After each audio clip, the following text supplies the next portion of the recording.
Education, Tuesday, October 29th at 7:30 p.m. Easton, call to order. To call the Reading Board of Education to order. Okay. Michael? Call the Region 9 Board of Education meeting to order, 7:31. Okay. First on the agenda is public comment. If there is, Ask them to use the podium. oh, would you please use the podium and please speak your name slowly and clearly, your name and address, so we make sure that we get it correct for the record. Anyone, public comment? Okay. Board member comment. Two brief comments that I think are relevant to the three boards, both with respect to health of students in all three districts. The first is that I was concerned to read about the vaccination rates in Reading kindergarten that were released last week that show that in the kindergarten cohort at Reading Elementary School, there's an 84% vaccination rate, which is well below what is necessary for herd immunity, notwithstanding the school writ large has a higher rate than 84%. And I just think, without dipping my toe into the question of religious and medical exemptions or state law or anything, that it would be helpful if the administration took a more proactive role in education in the community of the importance of vaccines. I think that might play a role in increasing the percentage without being heavy-handed about it. Right. And the second, with respect to health of students, it's been beat around a number of times over the years about whether we should be looking at start times of the 5 schools and aligning them to align with adolescent sleep needs. And I don't think it's a topic for tonight. I think it's a question for once the boards have been reconstituted in a few weeks, whether or not we actually start taking it seriously and form a committee to at least look at the impacts and whether or not it's something worth pursuing. Okay. Thank you, Chris. It's down there. Any other board member comment? Oh, I'm sorry, Dan. Just in response to the other board member comment, I don't think it's a Board of Education member's role or responsibility or an administrator's responsibility to comment or have opinions about vaccinations. Okay. Any other comments from anyone on the Well, I know that I have one, and that I know that this will be the last meeting for some folks that have served their respective schools and their communities very well. And I'm not sure I'm going to get them all right, but I believe, Paul, this is your last meeting. Goodbye, Vance, everybody. Vincent. Premature goodbye. That was warm. And Vance. Well, we'll certainly miss both of you. I'm sorry that Melinda's not here, but I believe that this is her last meeting as well. She'll be here in a few minutes. Is there anyone else that I've missed? You don't know, the election's not over. Possibly me, Jeff. Well, apparently you're going to have to come back to the next tri-board meeting to see who's here and who's not. All right. Very good. And thank you, Michael, for that, I think. Okay, we're going to move on to number 4, discussion and possible action, central office budget model review. I'll take that. Okay. In front of you, you have a packet that I distributed at the beginning with several slides that I'd just like to go through to discuss this. The first one is the slide that you've seen before, and it's the organization of the central office team, the 13 different positions that exist in the central office: superintendent, assistant superintendent, director of finance and operations, etc. So that's really just there for your reference. This is what has been in place since the 18-19 year. No change to that at all, but just wanted to refresh that. On the next page, I thought I would give a little update on staffing changes in central office. We've had some movement there, and in the 18-19 year, we had added one additional position to the central office, the 13th position, the payroll benefits specialist position.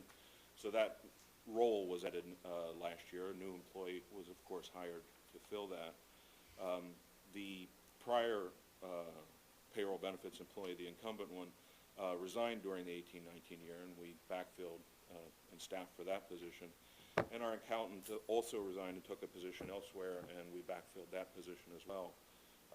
And then so far this year, our receptionist has announced her retirement, and our business operations manager, who handles transportation and food service, has also announced her retirement. So the reason I just wanted to bring this up really was for your awareness in general. It also represents about 40% of our total staff in central office.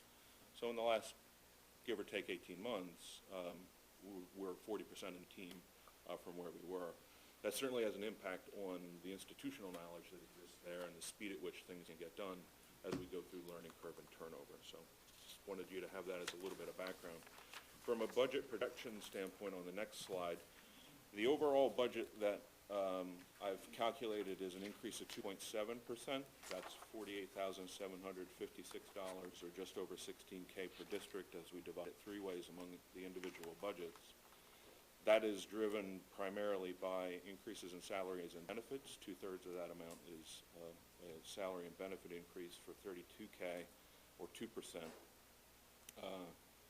2% increase over the prior year, and as we've discussed, an increase in the cost for the HR, payroll, and accounting system, the replacement for the Phoenix system. I can announce that that system is a product called eFinance Plus that is offered by Power School, and we've concluded that negotiation and that contract, and the migration is scheduled to begin November 1st. The run rate for that program will be higher than what we were paying previously for Phoenix. So, Mike, yeah. Are the changes that you mentioned in the previous page, are they budget neutral? Is there any impact? Obviously, you have staff members who've been here for a while who are leaving. Is it the thought to hire the new staff the same salaries? Is it going to be harder to find somebody? Do you have to increase it? Would it be less? Can you just kind of... Broadly budget neutral. Broadly budget, some may be up, some may be down, but all within the same package. Okay. So that's why when we look at the salary detail, you'll actually see that salaries themselves in aggregate are only up 2%. So up and down, but the budget can absorb a change. Yeah, so it's not a net gain or a net loss. The individual increase in one position will be offset by the reduction. Right. I guess what I'm saying is you haven't hired these positions yet. Three of the five we've backfilled. The two retirements we are in process of. Okay. Just making sure, with this suggested budget, you would have room to hire those staff confidently. Okay, fine, thank you. Yeah. So the run rate ongoing annual cost for the system that would replace Phoenix is an incremental $16,420 in the next budget year, which is consistent with a lot of the, in fact, more advantageous than a lot of their competitors, as we saw through the RFP process that was conducted for this. So the other call-outs at the bottom of this page, the things that are going to drive the predominant changes to the dollars in this budget are the salary assumptions. So for the superintendent and assistant superintendent positions, their contracts call for a negotiation on compensation in the second year, which means I don't exactly know what that number is yet because that negotiation has not occurred yet for the 2021 year, but I have assumed a placeholder in here for that.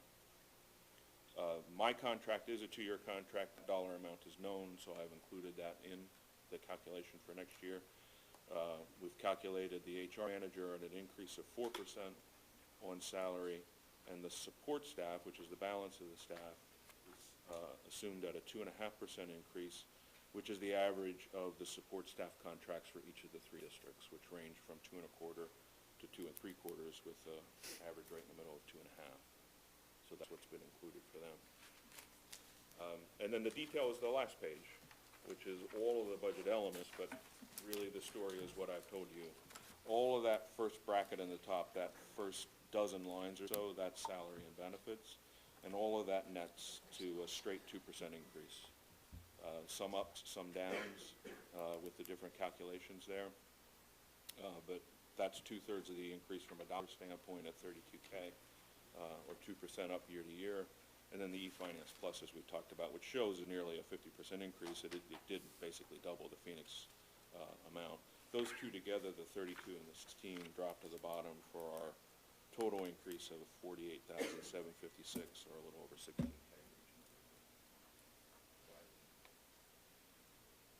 So that's what I had. Any questions on that? E-finance, compared to Phoenix, benefits? It's web-based. It is a modern system, so it is, the Phoenix system is sunset for a reason. It had not been invested in for probably a dozen years. It was probably a great system in the late 90s, but nobody kept up with it. So it will be replaced by a system that would be consistent with what you might expect to see in any sort of an online web-based system today. Should introduce some more business process flow for us as well, things that we would probably roll out over time once we make the initial migration, enabling us to do more employee benefits processing online signups, those types of things. So I think there's a lot of future capability that we can get at as well. I also anticipate the reporting to be a lot better than what we've been able to get at. And the system is designed in a way that allows you to import reports from other districts who are using eFinance Plus, and you could run them on your system as well. So I'm hoping that opens up some avenues to us to get some input from the broader community as well. How well used is it in other districts? The Danbury, so the reason we did this was that the company who owns it, Power School, announced end of life for the product, so we needed to establish a replacement for it. Prior to that announcement, the Danbury district and the Newtown district, who were both Phoenix school districts, had independently made the decision to make the conversion to eFinance Plus. So they're doing this. And then I'm aware of at least a half a dozen other schools in the state who have cut over to it. I spoke with two of them directly, talked to them about their experiences. I know for sure that they support a key thing for us, and that's the year-end state reporting, which is now electronic through the state CFS system. So they have that already built in to the product. So the difficulty of, I guess, learning the new system? I think it varies by area. Everything that I've heard is that payroll is the most challenging area. That's one of the reasons that we were eager to get going on the migration as soon as possible, because I think the conversion of the payroll tables takes quite some time, and you need to do some very diligent parallel testing in order to make sure that it's correct to the penny before you go along with it. I do think that our approach is going to be like for like, so that we get the basics of what we're doing, and then I think there's going to be a lot of things that we could do over time. Thank you. Scott, go ahead. This cost is just the annual fee that's attributable to each district, right? Not the one-time implementation fee that Region 9 and presumably the other two boards approved at the last meetings? Correct. Okay. Other questions for Scott? With the efficiencies you expect to gain with this over time, is there any offsetting personnel savings you anticipate? Other questions? A follow-up to Chris's question, and kind of follow up on what Mike said too. Could there be, at some point, last time, I think a couple times we've talked about this, is the composition of the staff, the qualitative duties of the central office staff on behalf of all districts can't be.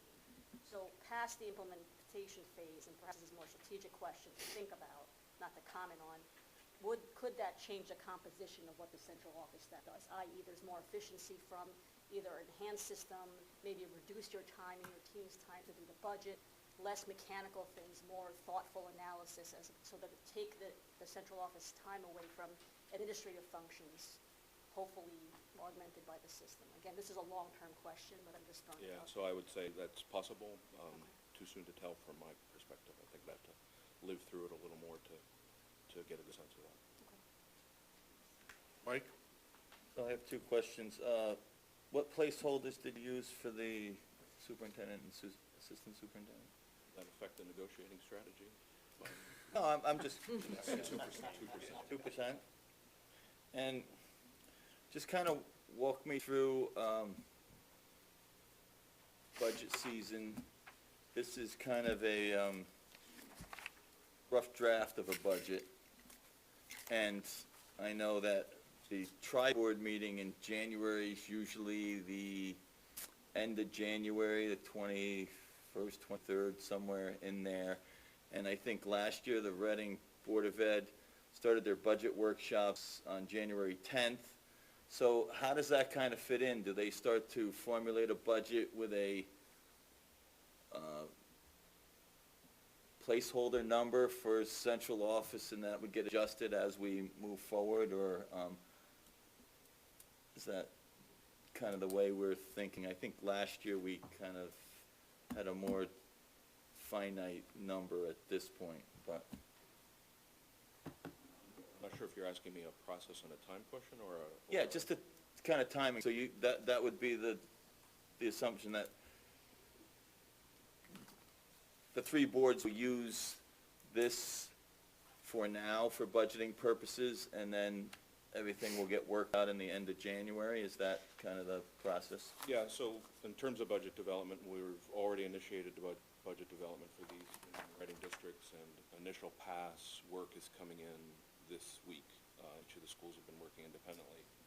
I'll have a checkpoint Friday with the first consolidation, which will be very, very rough. We'll have several meetings through November and December to work those. There will be a large number of open items that will need to continue to get worked. All of that leads up then to being able to issue two budgets, one to the Easton board, one to the Reading board, at the beginning of January, whatever is the first board meeting. I know a year or two ago it was January 2, I believe, was the first of those dates. So we really need to be done by mid-December. As far as this central office budget, I would say that this is the budget pending any other recommended changes to it. The only assumption that I've made that is subject to change in my mind is the salary for the superintendent and assistant superintendent. Everything else here represents a number that is my budget number.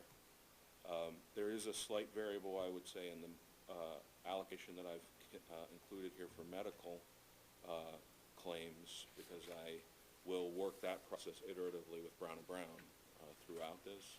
And if they come in with something materially different than what I have included here, I would want to include that. So then I think finally it would then just be if there are any other things that are being entertained in regards to other changes to something.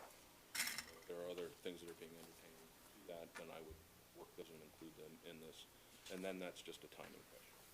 If that's ready before our January cutoff for the initial release of budgets for review for the Easton Reading districts in January, I would incorporate it. If not, we would catch it up in the series of changes that we would make as we go through the budget deliberation process. But of course, anything we do there ends up, as you know, being split evenly among the three. So take that timing into consideration as well. Thank you. Any other questions for Scott? I'm doing a sort of a mental back-of-the-envelope calculation, so I could be wrong. But it looks to me that the central office as a percentage of the three districts' annual budgets combined is about 3%. And my question is, do we have any idea how that compares to other districts? I know that there's a report that is available from the state, and I have not looked at it recently. I know that you had a version a year ago, I think, that we had gotten, which we could pull again. I don't believe it's on the high side. It's actually on the low side. Okay. Anyone else? I have, Scott, I have one thing, and this isn't for you as much as it is the fact that it will tie back to central office. I think we need to seriously consider adding a position, whether it be the Director of Digital Learning or however you want to describe it. And that's because we have millions of dollars of hardware in all of our buildings, and we've got a student population, certainly at least at Barlow, that is continuing to drop. And I think there's an opportunity if we if we do a little more forward thinking to be able to, first off, we need to, a lot of our stuff is old. The smart boards in Easton, which had a 7-year lifespan, are on year 15, so we're very, very excited about that. And, but they're still operational and people are still using them, but it is the wave of the future. And I think we would be well served to put someone at the top of the pile to be able to guide us and help us move forward and use those millions of dollars in the best way possible.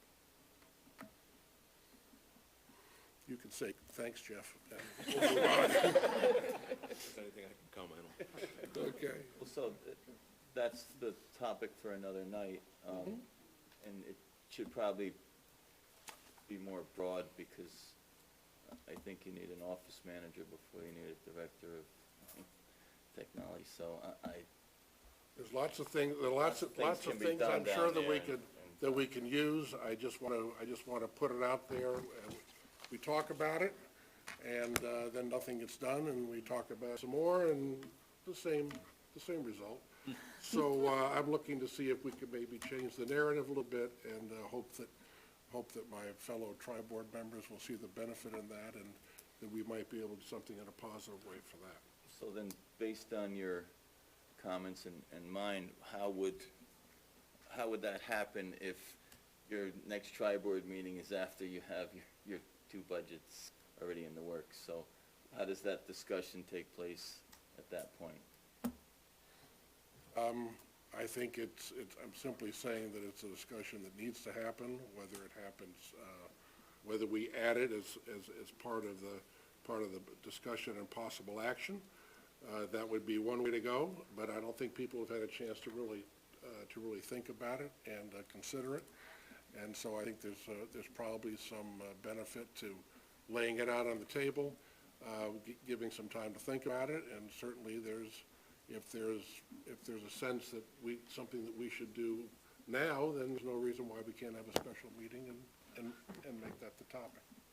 Could this also be discussed with the individual boards, and then we could vote on it in January and then proceed from there? That would be another way to go. Sure.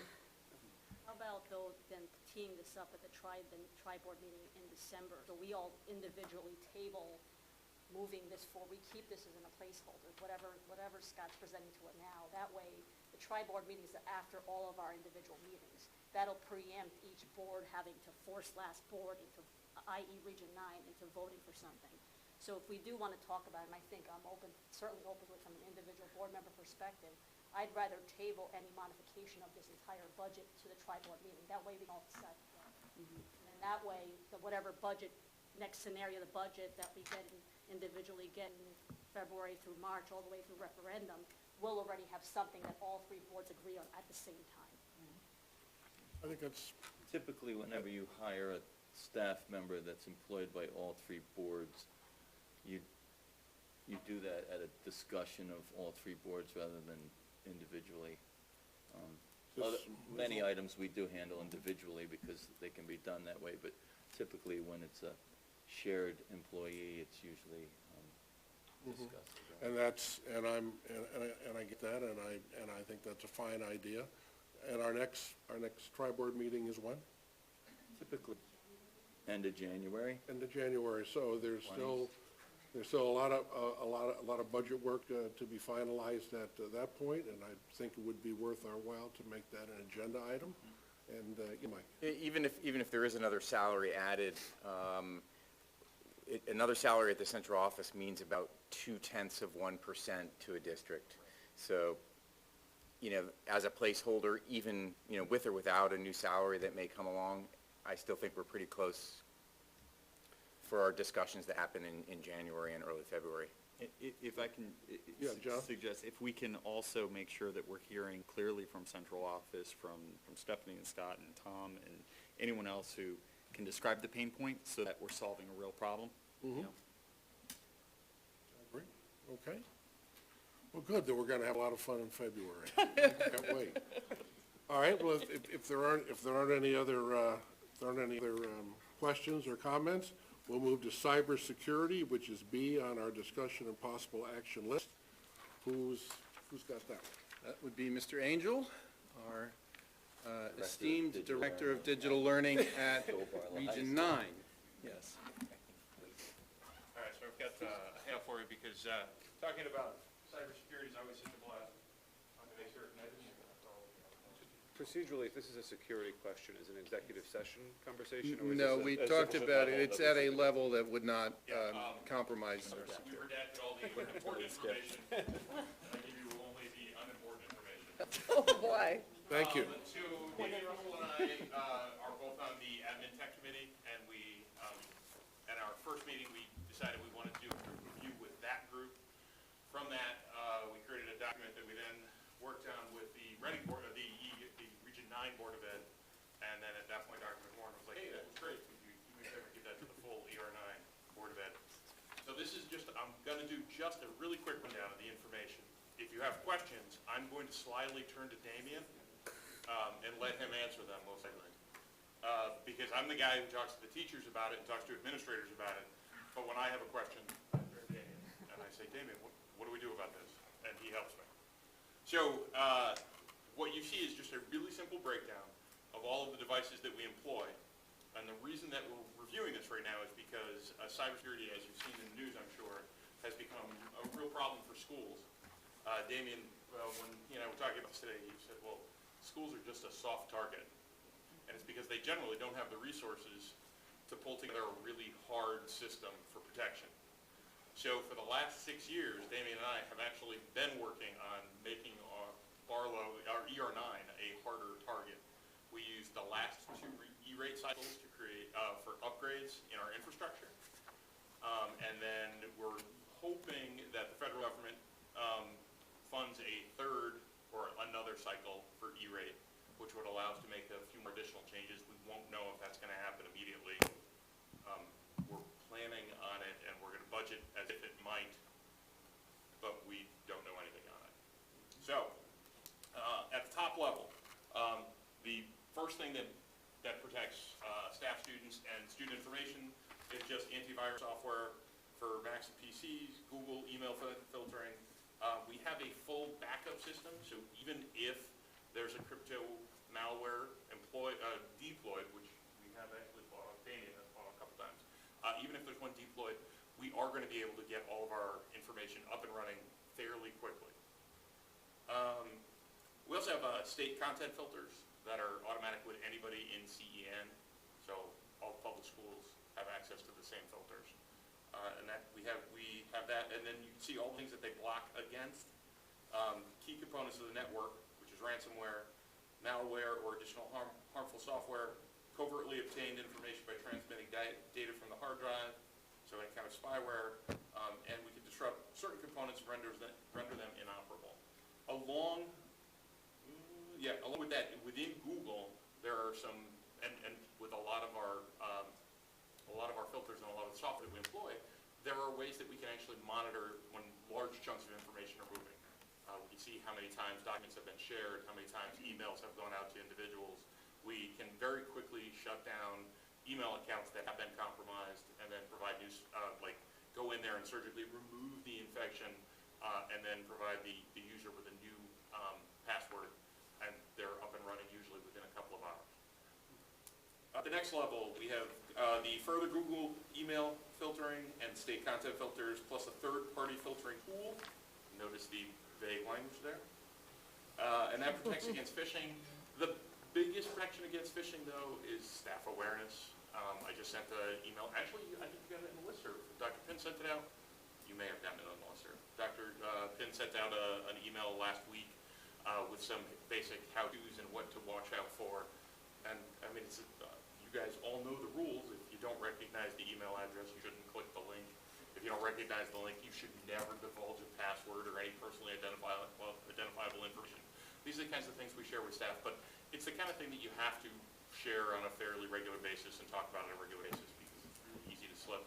I actually got tagged last year because I got something allegedly from Dr. Pinn, and looked at the email address very quickly, and it looked like it was from Barlow, but towards the end of the email address were a couple of additional letters. And I opened it up, and it said, hey, could you take a look at this document? And the second I clicked it, I knew that, and I shut my computer. I walked down to Dave, and I'm like, Dave, do me a favor, I need to check my computer. And there was nothing actually got onto my Mac, but it's really easy for anybody to fall prey to this. So we try to make certain that we talk to teachers regularly, and the biggest factor is going to be teachers who handle the highly sensitive information most of the time. That's going to be administrators, special ed, and department chairs. So those are the ones that it's a little easier to be in contact with them regularly. Next level, we have the wireless networks. They're secured via cloud and local security systems. And the ER9 public wireless is firewalled from both internal systems and other users on ER9 public. So firewalls handle this work for ER9. So that means we're running a parallel system. So when you're on the ER9 system versus the ER9 public, they don't talk to each other. They're separate systems. So there's a level of protection there that's really easy to manage. Let's see, and that's the man-in-the-middle attacks, which sounds like a fun game, but it's not. Their eavesdropping attacks occur when attackers insert themselves into two-party transactions, and the attackers can interrupt the traffic, filter out, and steal data. So that's why having the two parallel systems works really well. On the unsecure public Wi-Fi, so that's ER9 public, attackers can insert themselves between visitor's device and the network without knowing the visitor can pass information through the attacker. So that's why we run those systems, and we make sure that all teachers are on ER9 versus ER9 public. And we can also see when a teacher accidentally, when their computer is going on to ER9 public, we can talk to that teacher and make certain, because sometimes settings, I know it's happened to you guys in your own computers, that your Wi-Fi is looking for the wrong account. So we have ways to make sure that we check up on that regularly. Our ISP, Internet Service Provider, employs a distributed denial of service countermeasure for all of its member schools. So that's when an attack floods a system, and that's when, I'm sure there have been some great cases about this. Cybersecurity is a lot of fun, but that's when they overwhelm a system. Amazon, when they first opened up, had this happen to them. There was a couple of IPOs when the companies when they opened up their servers, just literally crashed within hours because they hadn't set up enough security to avoid a DDoS attack. The next level, antivirus software, Windows, AV, malware. Our SQL servers are patched and updated from Microsoft's publishing of updates and patches for SQL. And SQL injection is a structured query language injection that occurs when an attacker inserts malicious code into a server that uses SQL and forces the server to reveal information it normally would not. An attacker could carry out a SQL injection simply by submitting malicious code into vulnerable website search box. So we have the software and filters to provide some security against that. You're all loving this? Next, our core network equipment is updated automatically against threats when discovered by our network equipment vendor, and server systems are patched and updated automatically and manually on a regular basis, and that protects against zero-day exploits. After a network vulnerability is announced, but before the patch is implemented, and attackers target the disclosed vulnerability during the window of time. Zero-day vulnerability threat detection requires constant vigilance. In addition, this is the most important part, these bulleted points at the bottom. These are steps that we want to further cybersecurity at all of ER9. We're going to employ two-factor authentication for staff starting summer 2020. Both Easton and Reading already have teachers on it, so does Region 9. We're going to increase the number of teachers who are using that, and it's going to be for all teachers by the summer of 2020, this summer. We want to conduct some security audits that's suggested for 2021. The last one, Damien, we talked about this was 2015. So we think it's definitely time for security audit. We are going to also retire the ER9 network drive servers, and that's also suggested for 2020, 2021. And by getting rid of drive servers and moving to the cloud, we are actually going to be safer because the level of safety that a company can institute is going to be far greater than what we can individually manage. And then Continue to replace all remaining outdated HP switches. Barlow is on track for that. Easton and Reading are almost complete. Reading is complete, Easton is about. And Barlow, we had them installed and updated. Excellent. The HP switches we have are 10 years and older, and they're past the point that software is beginning to exceed the capabilities of the hardware. So we've been turning over those switches, and again, that's part of the E-rate. We've been working on that for the last 6 years. We also are working on a written information security program, a WISP, which is then a detailed account of what happens if an attack, and the example that my wife always uses when she goes to on a trip, she says, if I get hit by a bus, and then she gives me a list of things I'm supposed to do, we need that list from Damian, we need that list at the building level, we need that list from Tom, we need it from Scott, and that's the WISP. And that's it. Exciting? Great. All right, any questions? So, thank you for this. This is very helpful. And I just wonder if you could speak a little bit. I think one of the main concerns is student privacy and data and those type of security issues, I think, is something that a lot of parents have on their mind. And I was impressed when I heard you speak last about how all of our data and information is backed up so that if somehow we fell prey to one of those hackers that tried to hold us hostage, that we actually have everything backed up, that we wouldn't be vulnerable. Could you speak to that again so that I think Yeah, it was... it's Connecticut Public Act 16189. And that's what set in motion a lot of the protocols that you're talking about.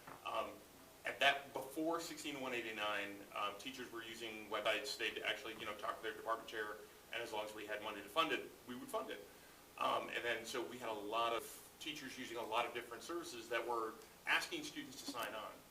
And then the law came out, and we really clamped down on that. And for a year, we didn't struggle to implement the act. We struggled to find ways to get all the companies that we deal with to be willing to sign contracts. So we are at the point now where if I get a request from one of my teachers or at any of the other schools, we can usually within 48 hours almost be ready to have an answer, if not the signed contract. But the implementation has been fantastic. And that's actually,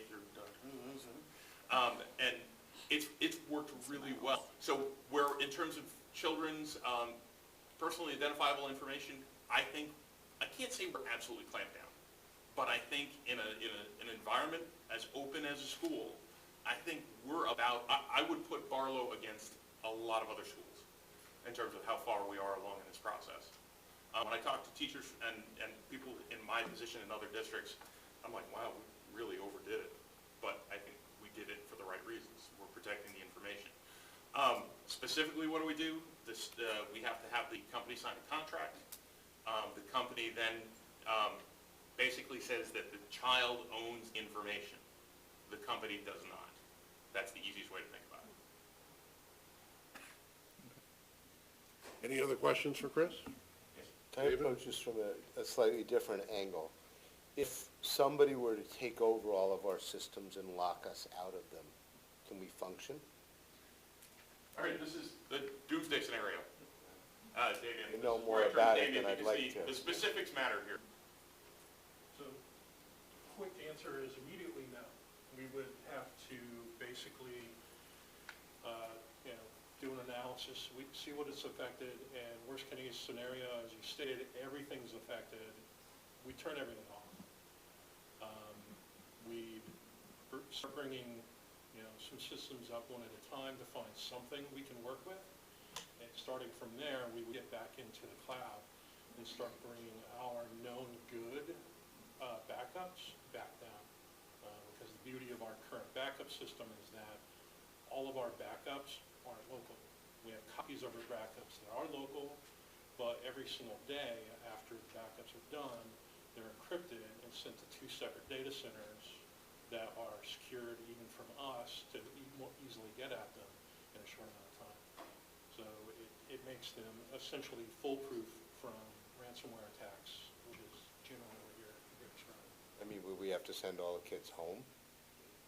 And yes, we would lose, if you're saying everything's down, we would lose several days. Somebody locked you out of all your servers and, you know, ransomed you to be able to access them again. Yeah, exactly. Just from a bandwidth perspective, it would take us several days just to get the backups back down and get all the systems restored from that alone. We have some advantages to where we have a contract with our backup vendor where we can bring those systems up virtually in the cloud, and we can at least look at the data that's there. If it's standalone data, we can use it and actually make changes to it. But realistically, because it's not the way people are used to working, it wouldn't be very effective for most of our people. So it's only a very short-term solution. Well, the only real way we could, restore everything would be to bring everything back down, and Or restore. pay the ransom. No. Like Wolcott did. Do we Don't say have, no. do we have a sense of the mission-critical systems, and do we have a way to bifurcate the mission-critical systems so that we could just reinstate those systems, say, Yeah. dismissal buses, I mean, whatever systems would be absolutely essential? We would absolutely triage systems that would be Okay. pretty Okay. busing systems, and in answer to that, also, we've been, over the course of the last several years, putting things into the cloud, bit by bit. Like the busing system is now completely in the cloud now.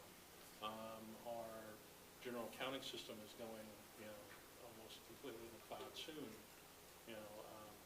By the end of this year, almost everything that's truly mission critical will be out of our system.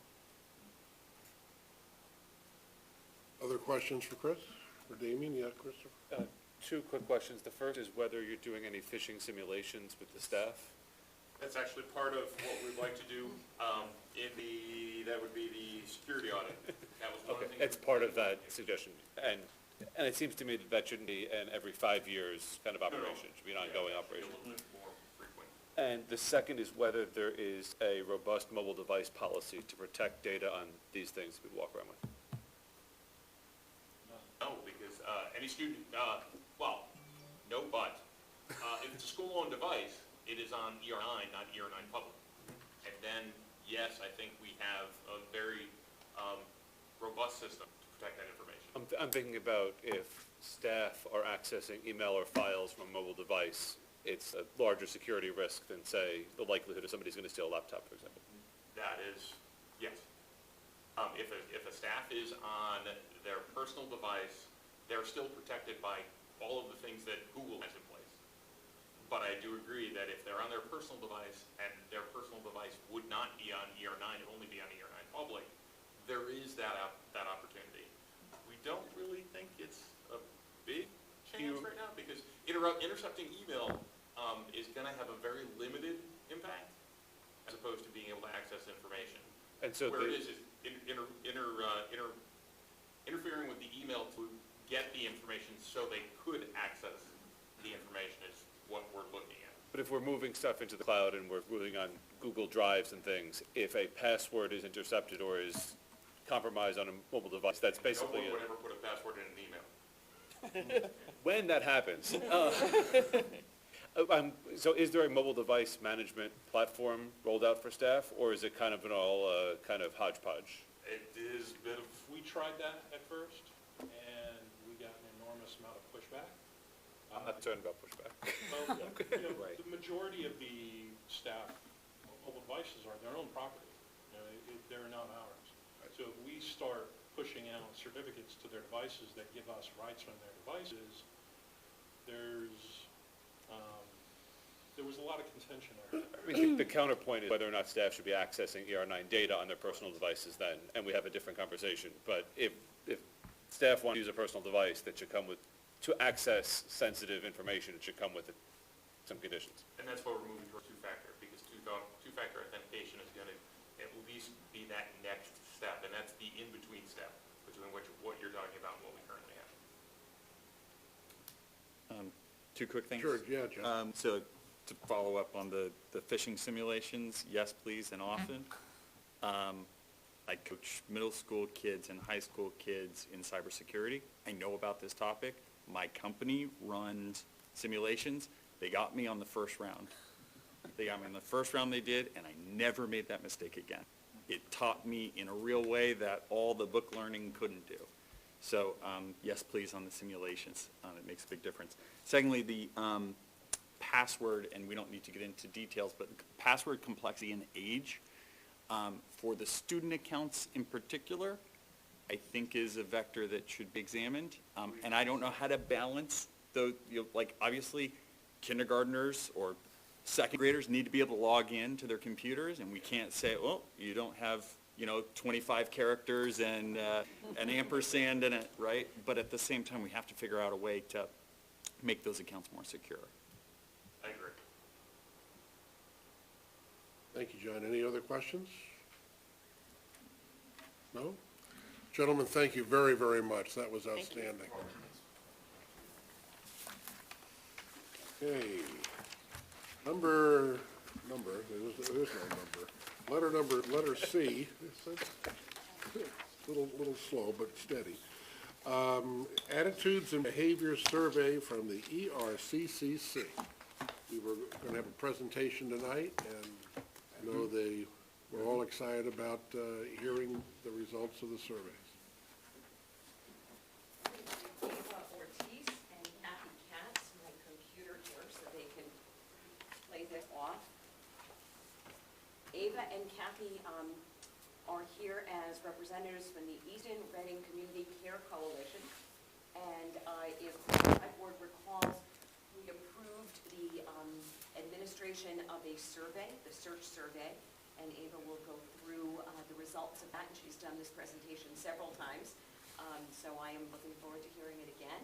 And we are, this presentation was done with the administrators, with different groups, and she'll go through that, and I think that this should be good for you to go. So thank you for supporting that. The survey was administered with grades 8, 10, and 12 last year. So now all of those students, the 12th graders have graduated, and it is the 11th and the 9th graders. I think Ava will be using this screen here, so Vance and Cheryl might want to come over here. You can see it both, but she's going to walk behind you, don't get... She walks behind, get a long head. Thank you. I can know if it can, maybe you can want to pull up a little bit. I'm sorry, I prefer to work with one screen. I know it's displayed on both. Again, thank you very much for having us. Before I start, I want to introduce ourselves. As you see, the presentation is actually, I will be doing most of the talking, but it's actually the ERCCU survey subcommittee. It's not a project just of one or two people. It's actually a group of people. Who are those people? Those people were predominantly parents, parents and specific subject experts. The parents, myself, my expertise is in data processing, surveys, project management, risk assessment and risk mitigations. The other parent is Kathy Katz. She's a wellness coach. Another parent that you know very well is Mike Santangeli, who is also the head of the athletic department. The two other parents were as well Tim, I want to pronounce it right, Sater. He is the Helen Keller, the Easton Middle School social counselor, as well as Joy Sigiteri, who is the JRMAS social worker, as well as we did have Alisa Cohen, who is the Joe Barlow psychologist. I think she's the only one, if I'm not wrong, that was actually not a parent, but everybody else was. So this was our group. What did we came up with? Let me start with the very beginning. What did the survey and what did the kids say? Basically, our youth voice indicated the need for more balance. What do I mean by that? What is our definition of a successful youth? And this is from a perspective of a parent. You want them to do well academically. You want them to be happy, as little stress as possible, and you want them to be in a healthy and a safe environment.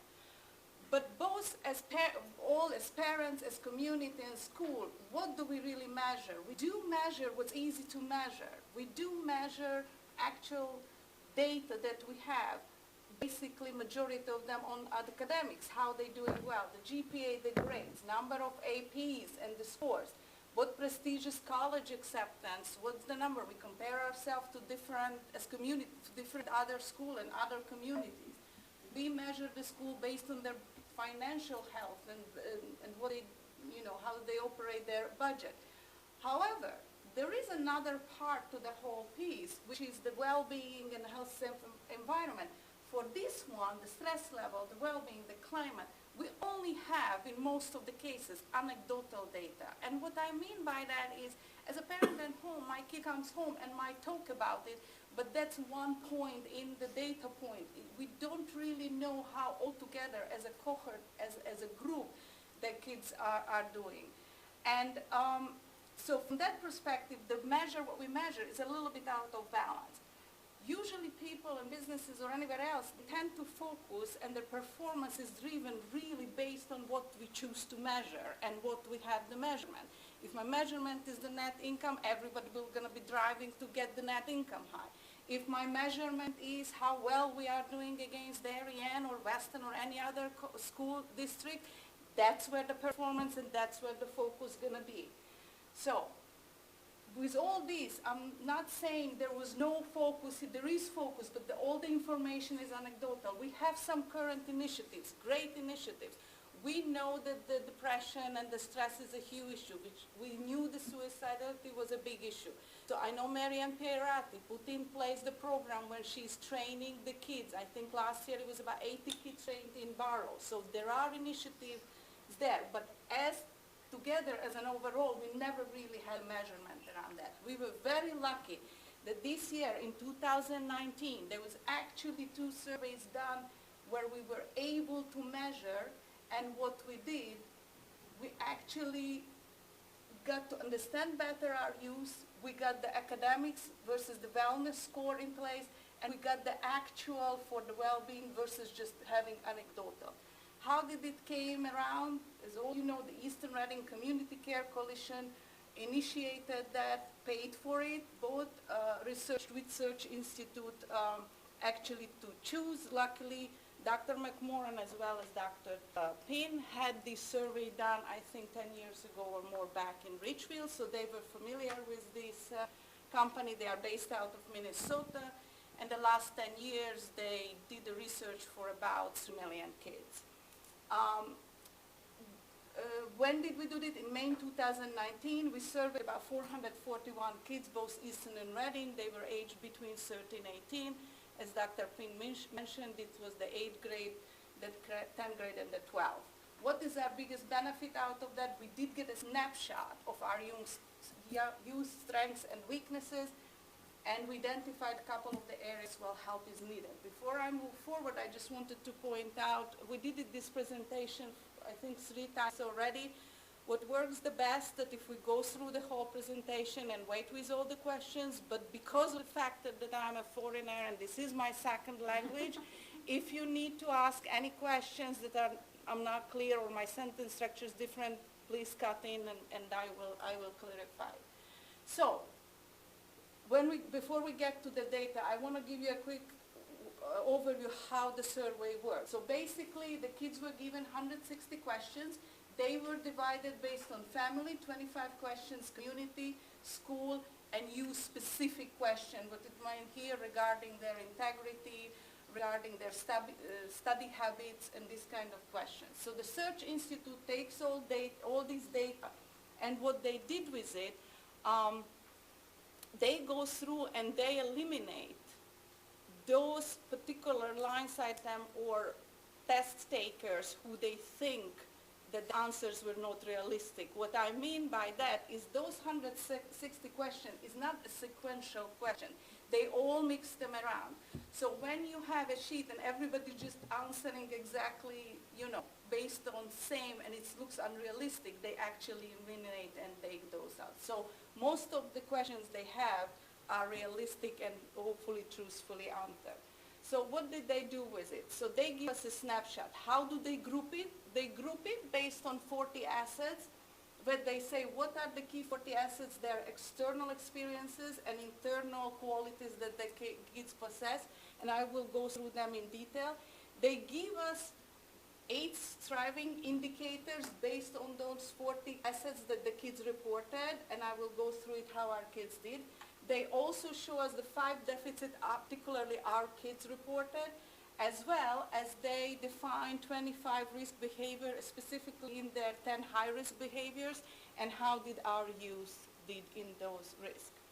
So this is a great information to have, but who does need to know about it? So if you think about it, we have about 2,500 youth, both in Easton and Reading, combined between ages 5 and 18. The kids will need to know about this data, how they doing it. Also the families. Also the families of both Easton and Reading, and we're going around and doing presentations to make them aware. The other piece who needs to know about it is also the youth groups and their leaders in the community who touch in one way or another the kids. For example, on Monday we did an NCL presentation where we have 75 moms with about, I forget, probably maybe about 80, 90 girls in that group. And I will show you the data. We broke specifically down for them the data from gender perspective. Because you could see that some of the key indicators, there was a huge gap, especially in self-esteem, that the girls scored 20% lower. How NCL can help us? I don't know how much you know about NCLs. It's the National Charity League. They do a lot of community service, but they also have the 3 pillars, a part of an education program within their organization, which means that they get the girls, the TikTokers together, and they do certain educational things. Can we use that organization to help and put into their development something that will help maybe with the girls' self-esteem issue? The same thing with the Girl Scout as well as the Boy Scout after-school program. You see the religious youth group, religious educations. We also have the community and the community leaders who need to be aware of all that information and how they can impact. And of course, you do have the educators themselves. The tick marks means that all the people we already talked to, again, the high school and the middle school social worker as well as the administrations were involved in some of the workshops and in some of the data analysis.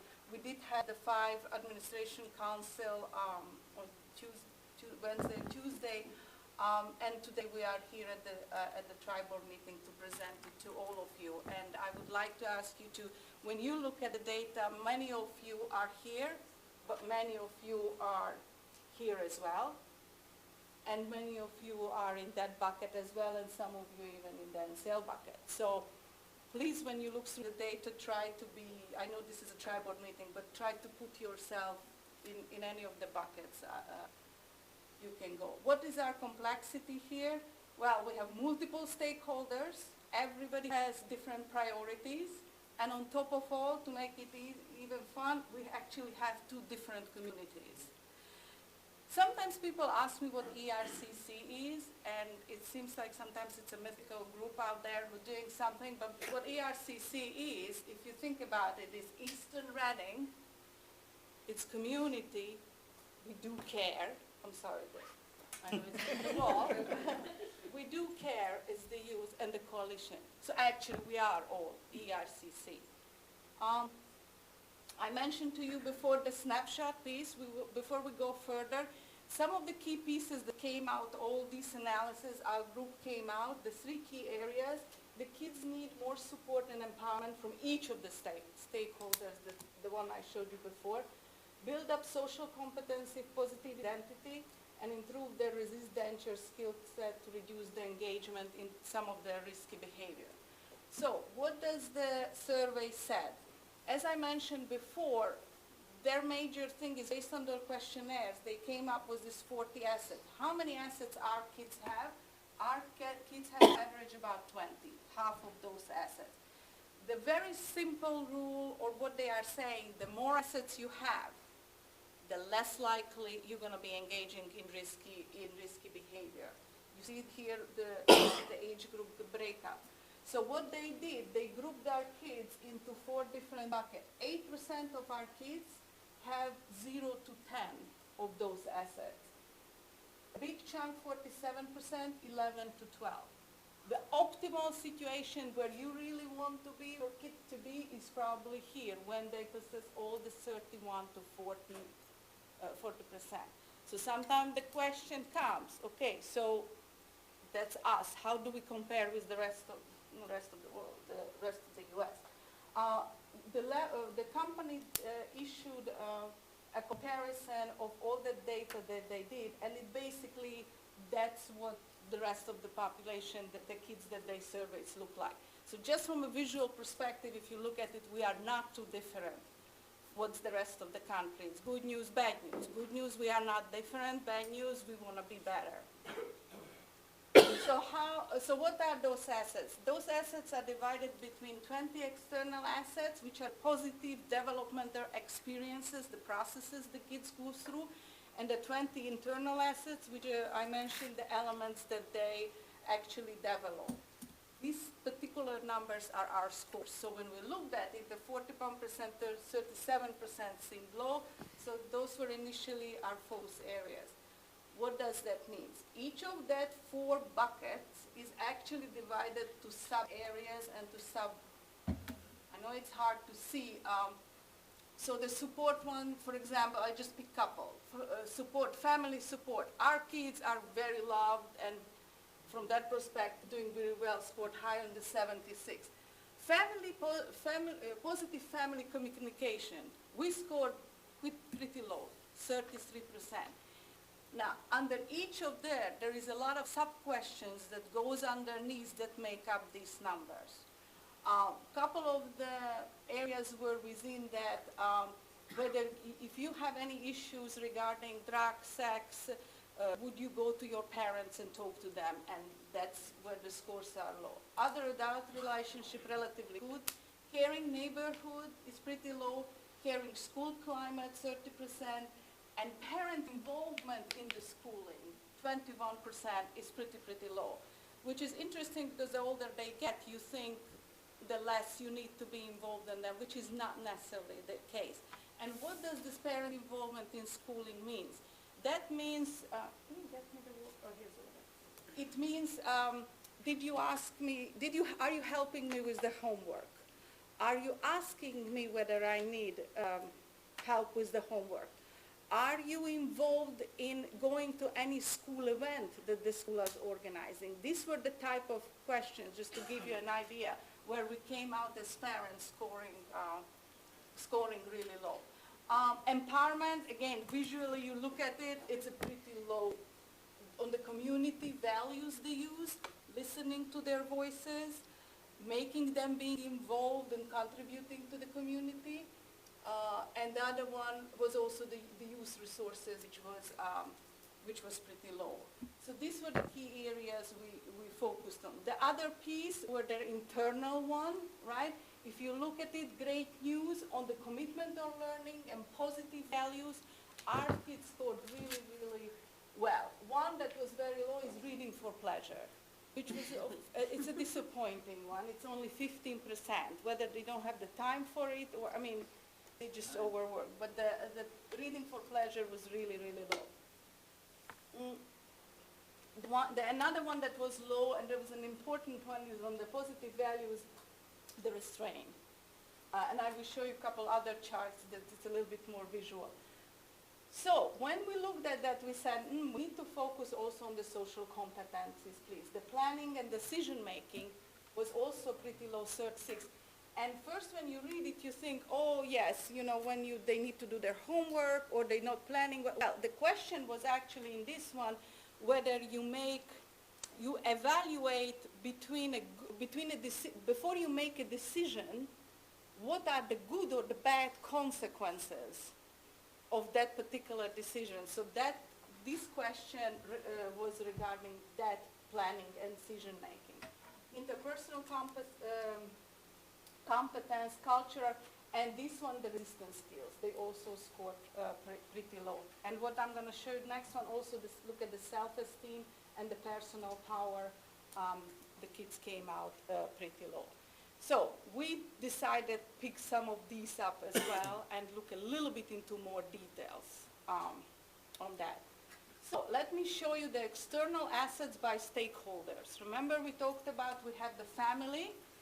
So all those assets we just showed there, this one are the same thing but grouped based on the stakeholders. So as a family, really, you guys and I, family, I really need to focus on these two pieces here because we really scored pretty low on that. Look more into it. On the community as a whole, with the neighborhood where we scored low, it was really on the community values use was one of the lowest. The schools had only two assets that they were measuring, school boundaries and the caring school climate.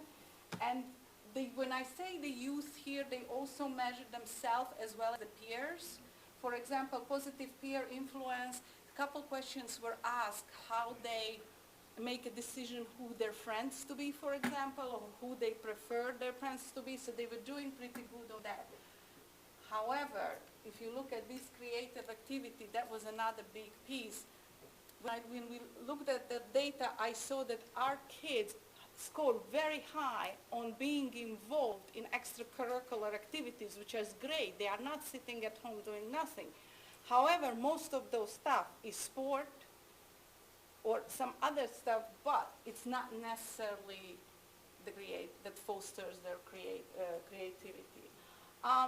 These assets were easily divided by the stakeholders. These 5 assets that remain in all those questions and all these categories, the family, the community, and the school is embedded in there. The adult role models, we all, as a community, scored pretty low. And some of the questions were, for example, the two main questions, there was many questions, but the two main questions was, do you see your parents going out volunteering, for example, in the community? How often do you see other adults in your life going out volunteering? How many adults you have in your life that are bad influence? So it's a mix of different questions that they have a special logarithm to pull it up. And another one that I mentioned, use as a resource. This is the kid's voice. Do I have any opportunity of impacting my community to be involved and make a change? Do I make decisions in my school to impact any of the decisions? So it's all embedded there. And again, remember, please, this is all percentages of averages. So there's always a spread. You always need to go dig deeper. So a couple slides before, I said one of the key areas to focus on is support. That was one of the biggest assets. They all go across each of the categories. And the other big piece was empowerment, community values use, as well as use as a resource. So let me show you, those were the external one. Let me show you the internal assets based on the gender factor. That's what we show at the NCL. If you just visually look at, again, we talked about the reading for the pleasure, but if you really look closer, like, we're doing pretty good. Commitment to learning, the kids are committed, they're doing what they're supposed to do. They are pretty good on positive values, a little bit lower on the competencies. And again, the girls do trend a little bit higher on most of the things, but then this is what I was talking to you about, look at the self-esteem. It's low for both of them, but the girls even drop more at 20%. Again, they're doing so good. They really want to do, and then no matter what they do, it's just, the heart is bleeding to just, to watch on that. Again, key interest on this one, look at the restraint. No matter the gender, they come together on a low level in terms of their skill set of restraint. As well, that one was the resistance skills and also the planning one. We also brought out the internal assets, broke it down for age factors. So as you see in some of the cases, there is no real difference between the ages. The restraints dramatically drops the older they get. resistance skills is also lower at the higher age group. And again, personal power and the self-esteem is pretty low at the same. Now, in previous presentation, I did get the question about about the self-esteem. What does it mean, or how? These were the questions I asked to the kids. I like myself. I think I'm good at all. All in all, I'm glad I'm me, and I feel I do not have much to be proud of. Those were the type of questions, the combination of questions that were asked to the kids. So then, remember I mentioned they also measured what did the youth report as in development deficits. The time home alone means more unsupervised. It's broken down by the age group. Those are all percentages. TV exposure, that includes everything, whether it's TV or video games or on the tablet. Physical abuse, victim of violence, and the biggest one is drinking parties. And again, it's broken down by the age group. The older they get, of course, they drive themselves, they go. But when you look a little bit more details into the data, this is happening. This was a question, not just whether you went once to do, it also measures the frequency, like, more or 5. So that was on the deficit. Let's look at the thriving indicators. So the Search Institute came up with those 8 thriving indicators. Let's see how our kids are doing. Remember I mentioned before, they're breaking it up and they're saying the less assets you have, the less of those numbers probably you have. The more assets you have, the more number of these thriving indicators probably you demonstrate. And this is our use reported data. So what it means is at least half our use reported an average of 5 of those thriving indicators, right? This is here. So how did we do?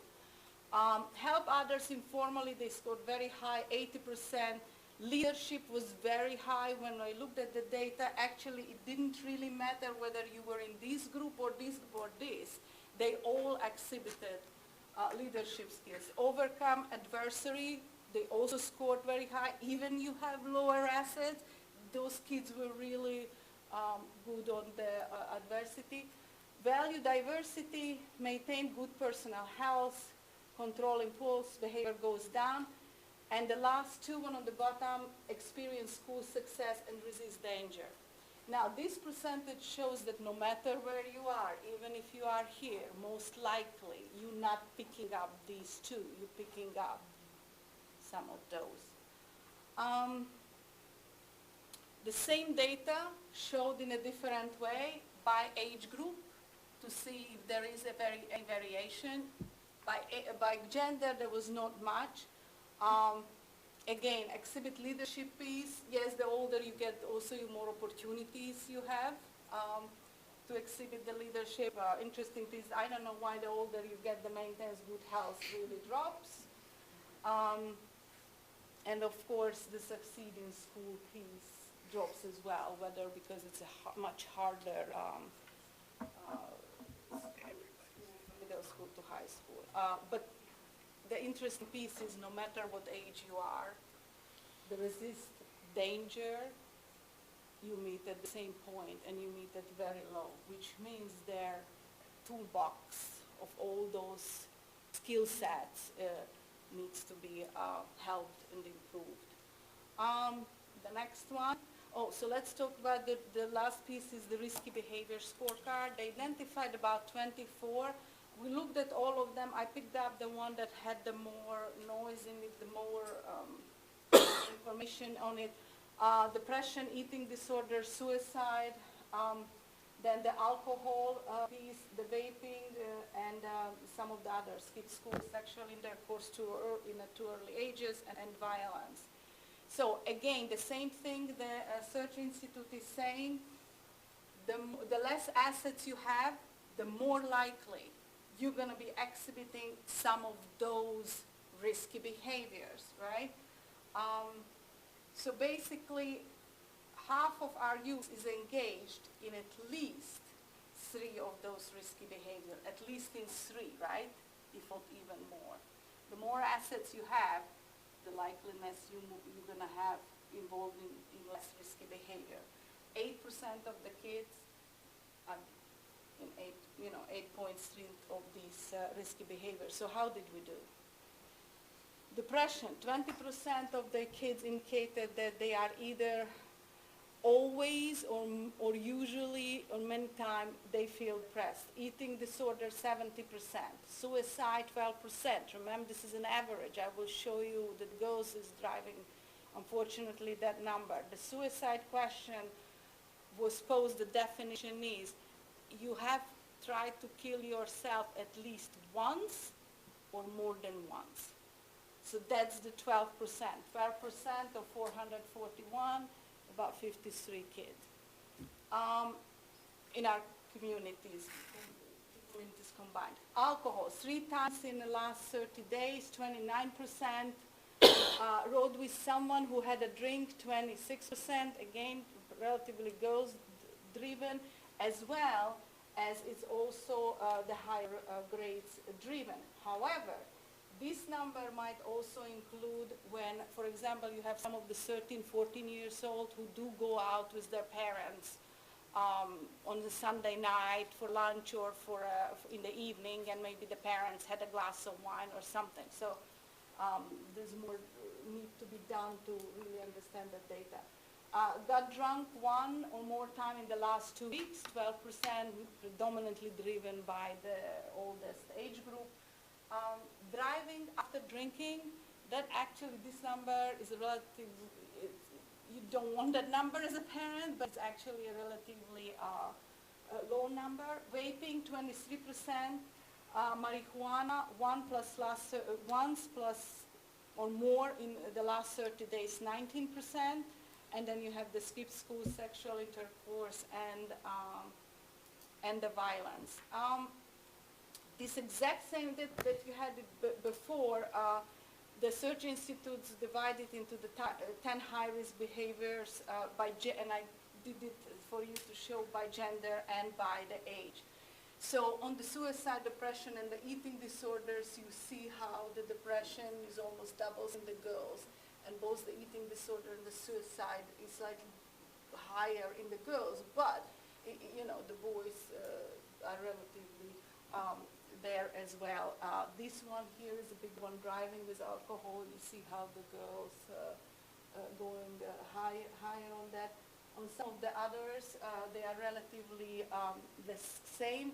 Somebody asked me before in another presentation, was the school problem? School problem is getting low grades, or the other question was also skipping school. So it's a combination of the way their logarithm works. Again, some of them are disturbing set numbers. You see on the suicide, they are relatively in the same bucket. The depression, the older you get, the more kids we have with the depression. Eating disorder, the same thing. Alcohol, think about it. I want to say it's doubles, but it's almost like triples the percentage as you move forward in the grade levels. So the alcohol is still a big issue. Sexual intercourse, it's actually the older you get, which is part of evolution, the higher grades. So substance abuse and their finding. I mentioned before on the page, alcohol was 29%. As I showed you, the data showed it doubles from each age group to the next. The consumption was higher among girls. It was 34%. The vaping, I have another page for you to show on the details of that, was 23%. Marijuana, it's driven by the 2 older age groups. The survey also measured something else, which was the perception. So they were asking questions, what's your perception, what's your perceptions, your idea or perception of alcohol, whether alcohol is risky, is not, for themselves. At the age, you see it's much higher. It drops when they get 17, 18. For the marijuana, use perception whether it's risky. Look at this. Comes 12th grade. It's it's really well mining how it suddenly drops to such a low level. Peer disapproval for marijuana also drops significantly.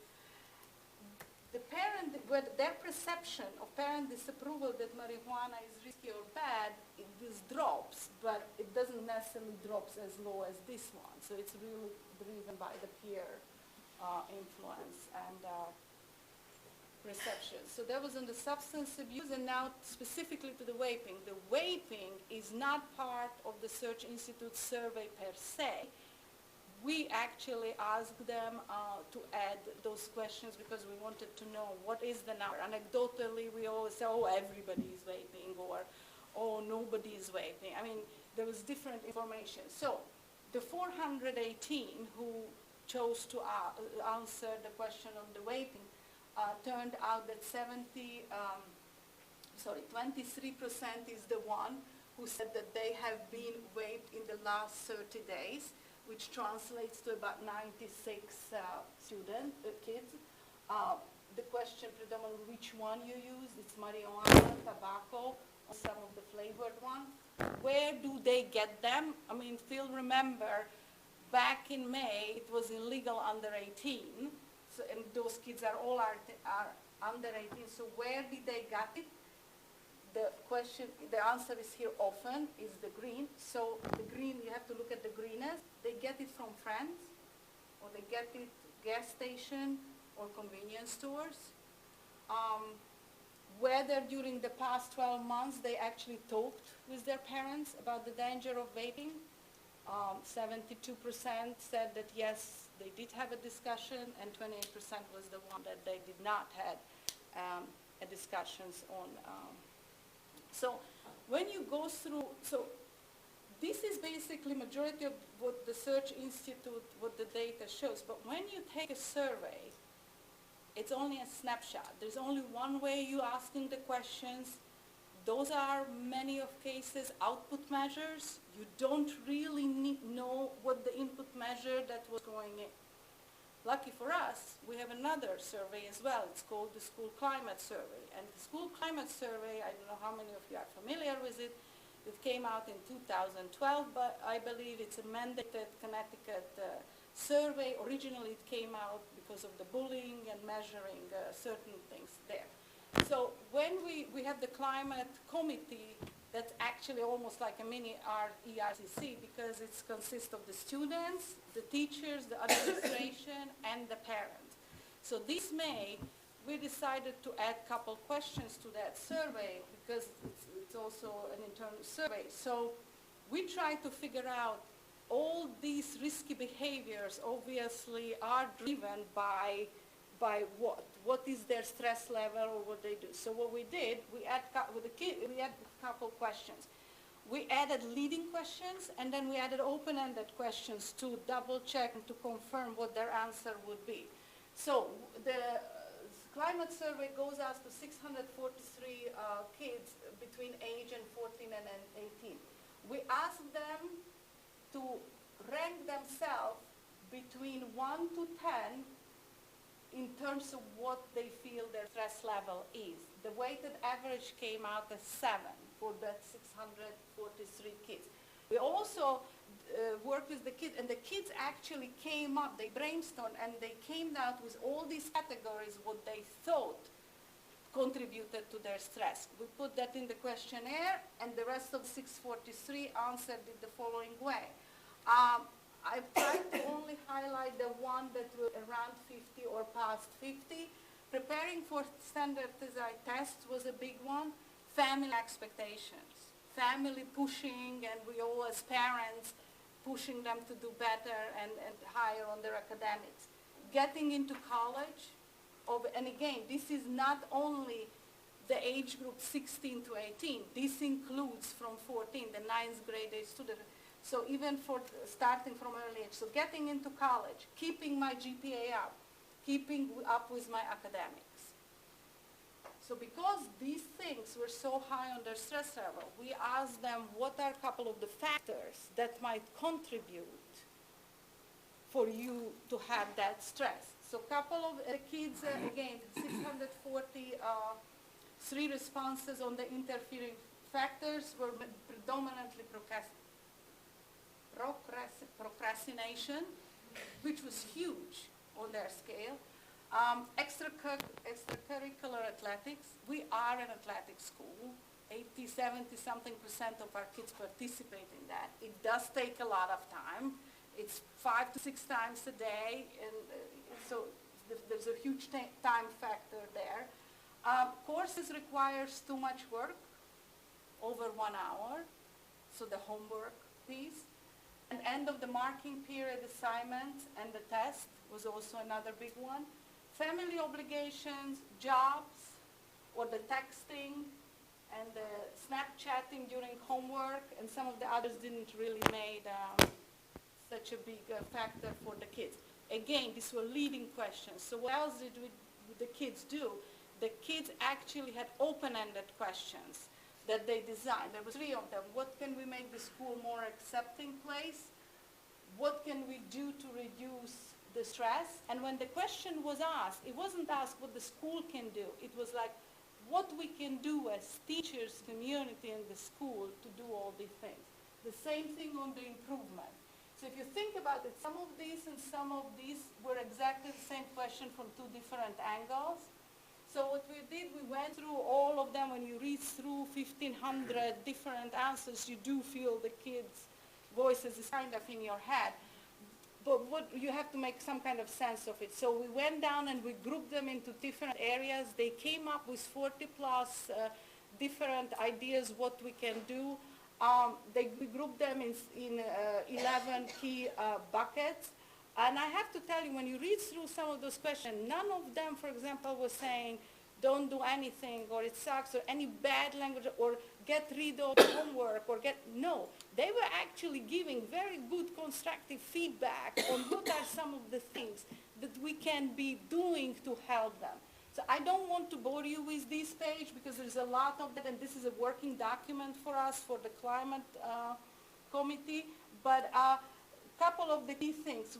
Remember that page when we talked about what are the key things that came up, the support, empowerment, that the kids were asking. So if we have to translate it and take that page and pull up to this page here, support and empowerment, a little bit more specific to the school, this one, not though family and communities in there too, but the big thing was the workload, the content, the homework, and sometimes the busy work that they were feeling. Even the teacher gives you a homework, just say it will be half an hour, an hour. It takes them then 8 hours to do it, or 6 hours, because every subject is, and we're doing it every day. We're every day giving it to them. A couple of the ideas they had, for example, I think it was back in middle school we had blog days. I'm not sure if we have blog days in the high school, but the blog day was huge. They were saying, why can't we do the blog days so then they have a bigger time to maybe work and less, not 8 subjects at the same day, but less, so the homework will be more concentrated. And again, sometimes the good thing, a third person to go through this question versus somebody who works actually in the school or with the kids, that you don't have the bias of what's good or not. You just read it and you really take what they're saying. The other big piece that was huge in almost all 3 questions. I call it the process. It's really the logistics between tests, quizzes, and assignments. So what they were really talking about, is there a way that we can have a process when the tests and the quizzes are spread out? That I don't have 3 weeks I have nothing, and suddenly I have 1 week that I have 15 quizzes or tests in the same. So they were really asking us to look at and to see how that could be a little bit different. The other piece was communicating expectations and study guides. They were actually mentioning a couple of the classes where teachers do and post the study guides more upfront in the beginning of the week, so they exactly know what the expectation is during the week, and they were giving those examples. So I think that could be potentially an easy fix if it works for the kids, and we make it every teacher use something like that. That will tremendously help the kids with their planning skills and what the expectation is. The other big piece was the environment. And what I mean by the environment, and I just give you an example, I'm not sure if Chris is still here, no, he left. The lot of the mentioning was the media room. I assume this is the media room and this is the library. And the rule of the 4 chairs, I believe, or the 4 around there, which means that they come in here and they always get kicked out. Of course, this is a quiet area where they're supposed to be learning. But many of the learning, the way they want to learn, is called collaborating. So they don't have, they feel, again, I'm not saying they don't have, their perception is that they don't have a place where they can just go sit and collaborate and actually talk. That was one big thing. And the second big thing was they need distress areas. They want just to come together after running from class to class and have those spaces when they can just chill and not for a long time, but just socialize and distress. Another big thing was that, again, I don't know how it's visible or not, is the breaks. I know that the running between classes, they really were asking for more breaks. And the other big piece was the outdoors. To have an open campus was mentioned quite a bit, and also using the outdoors. And I know there's a lot of security issues, so that might not happen. So on the empowerment thing, I would think you saw how low they scored on the fact that whether we hear their voices and whether they are included in the decision making. And I know it's a complex thing, but I think there could be an easier fix there, because we did the survey. We listened to them as a group, as a cohort, not just as an individual. So we need to share the data with them. We need to validate as a group. That's what you are telling us, what you're doing. Based on what they're suggesting and what's actually, reasonable to be implemented, we pick 1 or 3 initiatives for this year based on their voices from the previous page. We include them in the solution. We execute it, implement it, and then we actually communicate it back to them, because sometimes communication is missed. So if we go back to them and we show we listened, we did our initiatives together with you on what you said, we implemented it, and we let you know we implemented it, I think that will tremendously increase the feel of their being validated and being included in the solution and part of the community or in the school. We can do that in all those areas. The other one, just very quickly, build up social competencies and positive identities. We do need more toolboxes or skill sets and help them with that. We need to break it down, the procrastination. What does it actually mean? Why they are procrastinating? It's because they think they're going to end up with more free time. Is it because they are just want to avoid bad feeling? I mean, what are all, I think a psychologist can break it down, what are all these things that we can look at it and measure further what did they meant by that. And lastly, improve residential skill set. The one big takeaway on this one, and again, it's not me or Kathy saying this. This was a group that has all the social workers and the psychologists of Bargo included, is that one of the biggest things, we need to be more proactive. We do have a lot of good things already in the system. Like I mentioned, the Marian Pirati thing and some of the other emotional intelligence and other programs. But does it really make an impact? What does make an impact? We need to be more proactive. We have to do more on awareness or education. Do we have the right approach? If you have came to that luncheon that we went with the community, we did have somebody from Easton who came and was questioning actually regarding some of the drug abusers, how to approach, pardon me? Right, yes. So what are the different right approach? And the other piece, we use the community and the parents' resources. Instead of going out and hiring sometimes consult, we have so many resources what we can do. We do have people who work with the drug administration who want to come in, who want to, let's listen, let's help making things happen and use those resources.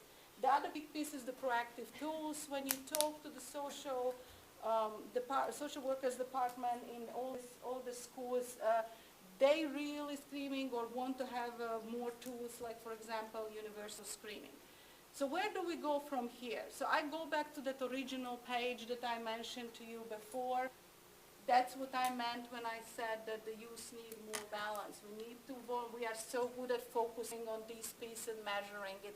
We need to now balance it out and listen what they had to say and focus a little bit more on those things that,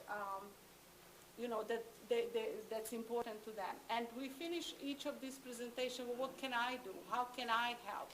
And I think each of us need to put it in a perspective. How can I help as a parent?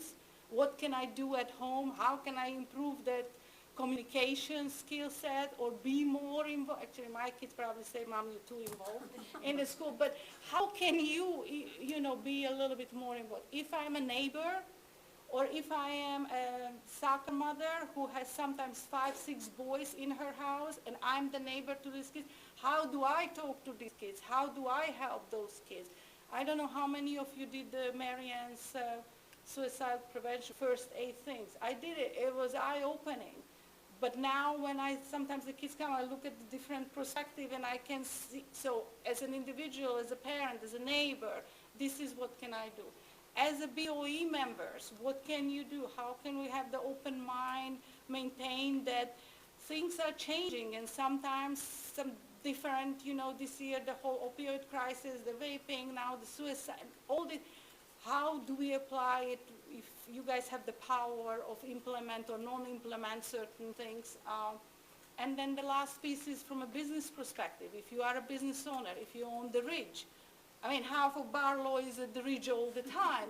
How they can, when they interact with the youth, how can they do it? Somebody who is as a parent but also in the youth group, right, the NCL. And I'm leader of the TikTokers or the president. How can I do and work with that group? So that's what I meant overall. And thank you for listening.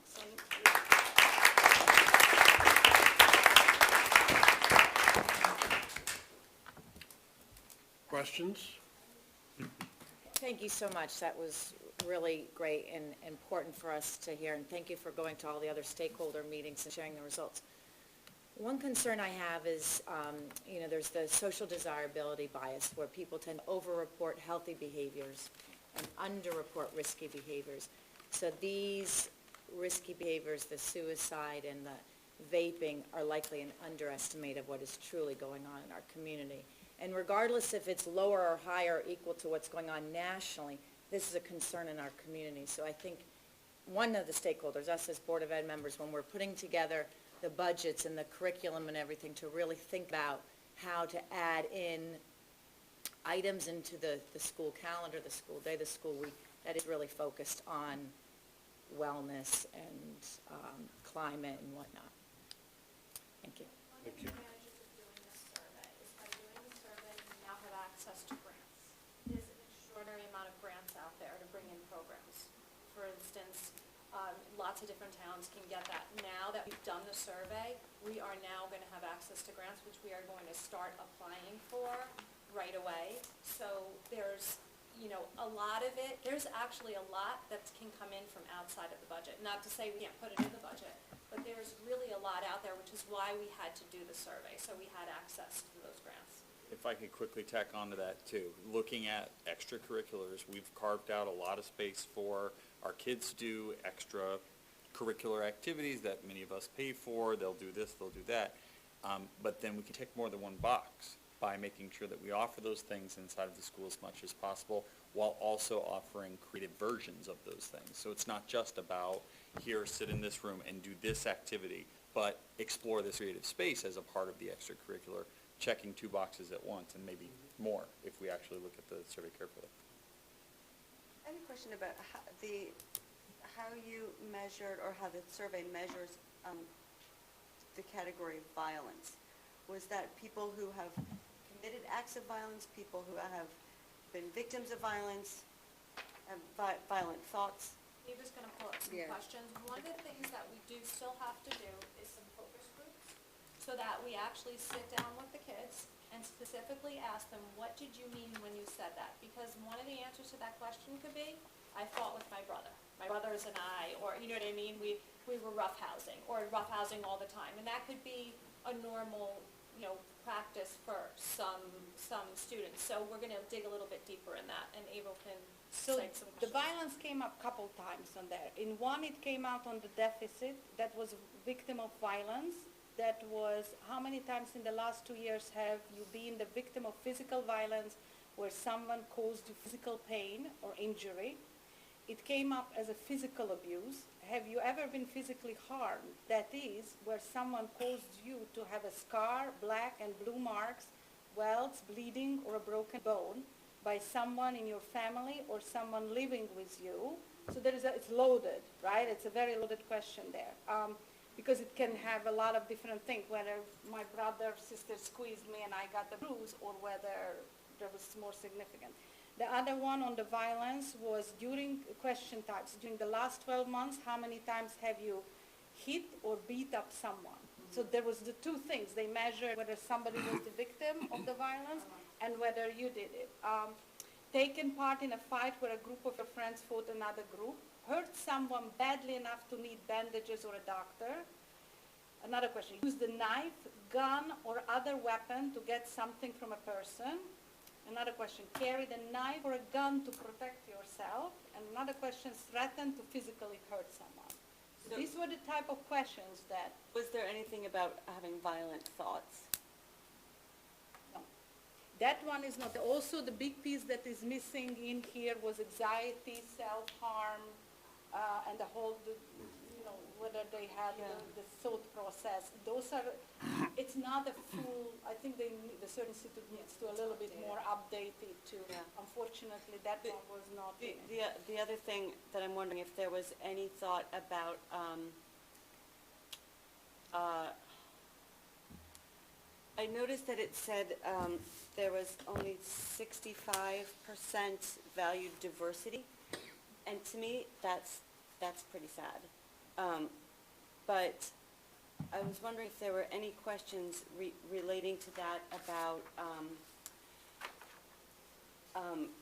negative feelings towards people who were different from yourself, either gender discrimination or racial discrimination or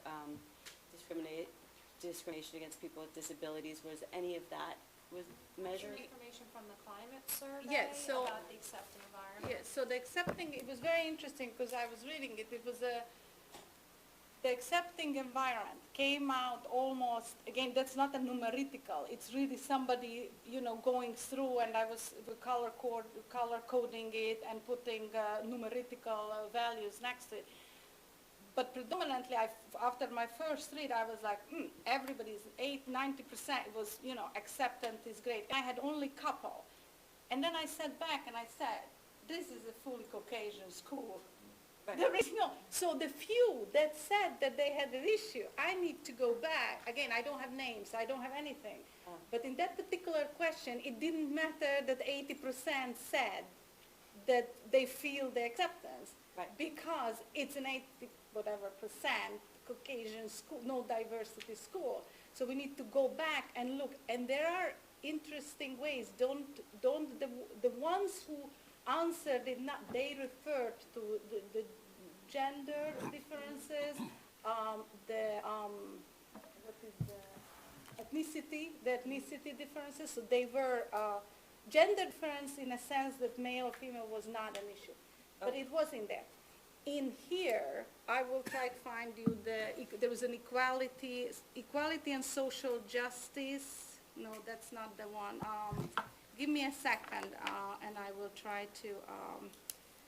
Questions like that can certainly be added to the climate survey.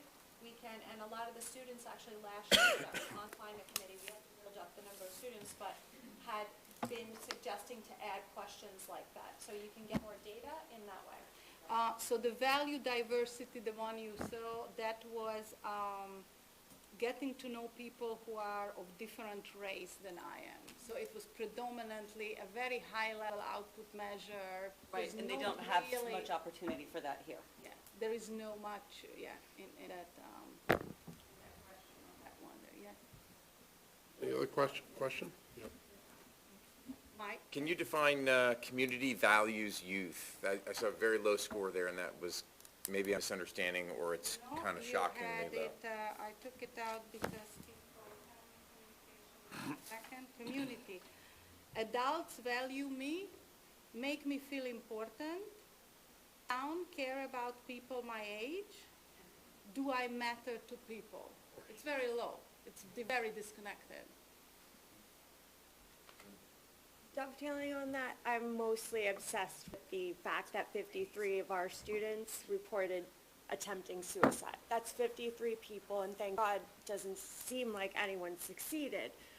Does Allison from Housatonic Valley have any recommendations and/or programs, and Tim, Joy, and the rest of your committee, I haven't asked you this question, but do they have concrete suggestions to address suicidality in our teens? Because if we don't have them alive, we can't worry about any of the other issues in the survey. Yeah, those were actually when we got the package. No, it's not the package, that's half of it. When we got that, that was the first thing that came out. And the first two meetings, we only actually, instead of analyzing the whole data, I mean, as a human person, as a parent,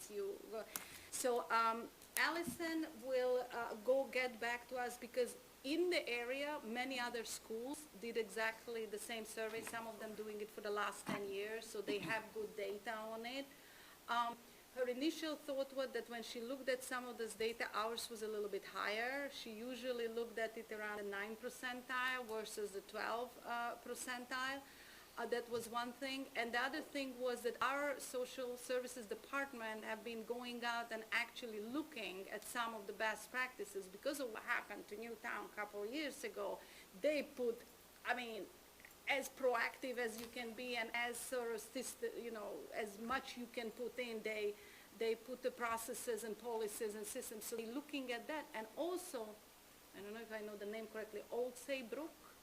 They are actually working on it right now. So team went in there and talked with them, and so we do have council meeting on November 5th when I'm going to bring all this information and couple levels deeper than this information. We already with Esteem did some analysis on the suicide data specifically. We tried to put correlations in it.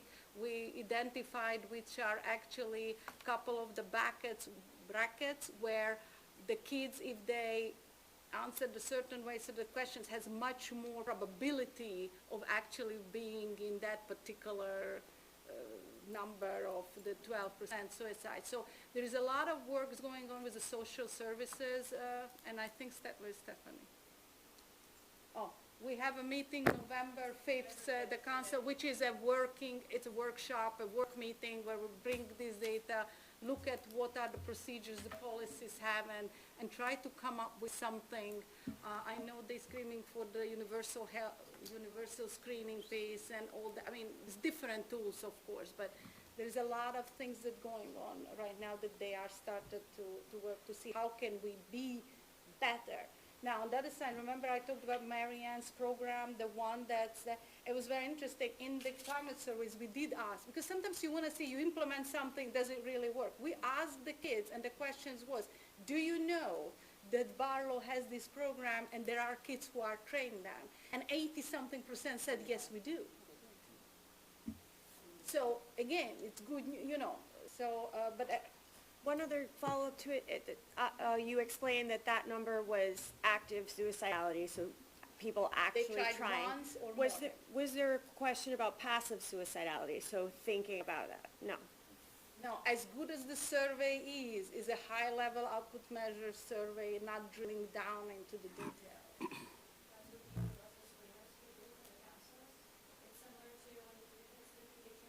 You have to fill out that, right, what the universal screeners are is you actually put your name on it, and believe it or not, a lot of them will self-identify. Well, and it's, to Heather's question, it's violence, right? And there's a fine line between suicidality and homicidality, and so I'm just really wondering if there's a way to dig deeper and find out what are concrete things, like you're saying, Old Saybrook and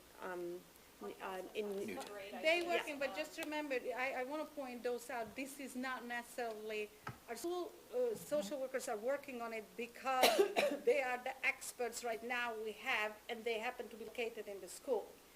This is Bigger. This is a bigger issue. This is the community issue. This is within the I mean, what That's why can? we want to get all the community groups involved. This is why we're going to, the Easton Community Center just reached out to me this morning. Will you come to the Easton Community Center and present to the PTA, the PTO? This isn't just, this is way bigger, and we need to get as many people involved at the ECC. All the Easton kids go over there.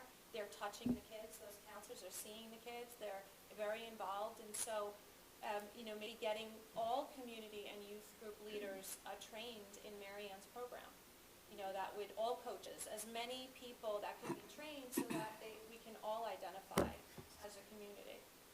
Kathy, do you have a schedule for when your next meetings will be, or your next, November 14th, we had, some of the meetings we did were during the day, so we got asking for parents and community members to do some evening ones. So this one was, an evening one, and November 14th, we're gonna have another one as well. okay, could you keep us in the loop in terms of what your schedules are? Because I would imagine we can carry on this conversation well into tomorrow afternoon. But we do have some other things I to have do, some but I don't want to questions. cut anybody off that's there.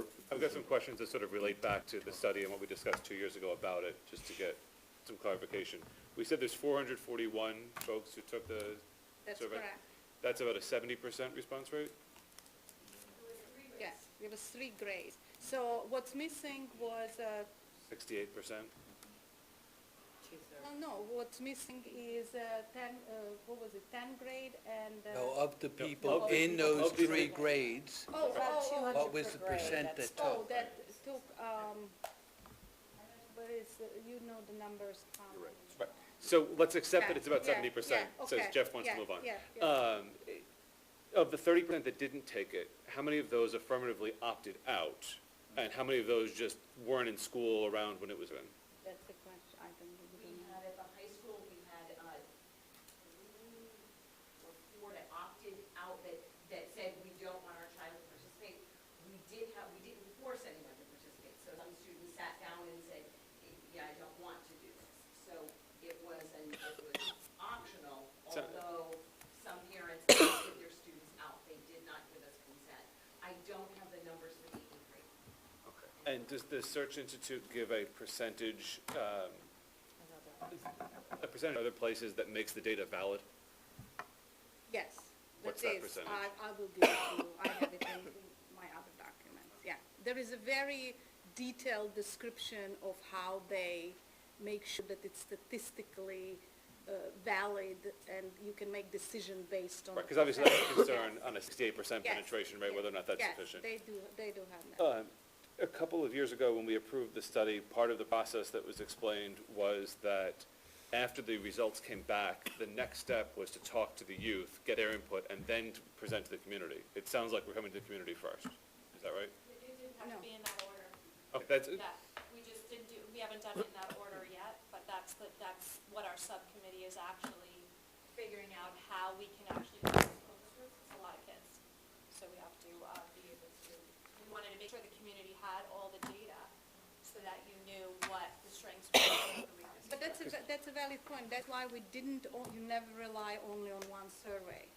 You do a combination of different surveys, so you look at different angles. So before going out, we did confirm the data that was the Search Institute data, was the data that the climate survey, that the kids already participate, and they are at the climate committee meetings, right? So those kids confirm, and we also confirmed them with some leading questions and some open-ended questions too. so for the purposes of tonight, the youth validation is through the climate survey, not through youth focus groups quite yet. Yeah, here is the thing. In order to go to the youth, you need to know what you want to validate. You can't validate 600 different answers. You can't possibly validate all 400 of them. So there needs to be an adult involvement when you pull the data together and you make a sense of it. And once you group them in different ways, then you go back to the youth and you said, majority of you said, these are the key areas we want to focus it, and we're gonna validate those particular ones with them, and then we take it from them. Is that gonna happen at the full board level? Okay. Right, and I got three more real quick. On the climate survey questions, you said some of the youth helped write the questions? Yes, we guide, you guide them how to do a survey questions, but it's the kids who brainstorm with the adult supervision, but they come up with some of the brackets based on their experiences. Those are the kids who chose to be on the climate committee for the last year or so. And when and how is raw data going to be made available to the community? How it's gonna be? Right now, the data is in this presentation format. The way the data comes, it's basically a very written, it's not a very visual or a very easy to, we need to decide on an ERCC level what we want to put out and how we're going to, so people easy to read and understand. Ultimately, that's going to be a collaborative conversation, Yes. because part of the policy that Yeah. approved this was that the results were made available to the board. That's correct. So, and not just at a summary level, at a raw data level. The information would be available on a data level. But we don't want to post it just per se out to different social media or internet, web pages, whatever that anybody can look at. This is our community's information to data. So right now, the data, basically, the electronic data lays into my computer and have very few people, the committee has access to that. The report in itself and some of those scorecard that you see that will be available, we can send you the deck, we can. But I think ultimately, detail. before we're asked to make policy decisions with respect to school programming, it's important that the actual Absolutely. results be made Yes, available yes, to draw yes, yes. independent And I conclusions. would also suggest to not just the survey data, but also the climate survey. Because when you read those 1,500 answers, line item by line item, by the end, you step back and you crystallizes what they really asking for and when they need the help. And the last comment, not really a question, is on the risky behaviors chart. It lists depression as a risky behavior. Pardon And that, me? on the risky Yeah. behaviors list, it Yeah. lists depression as a risky behavior. Depression's not a risky behavior.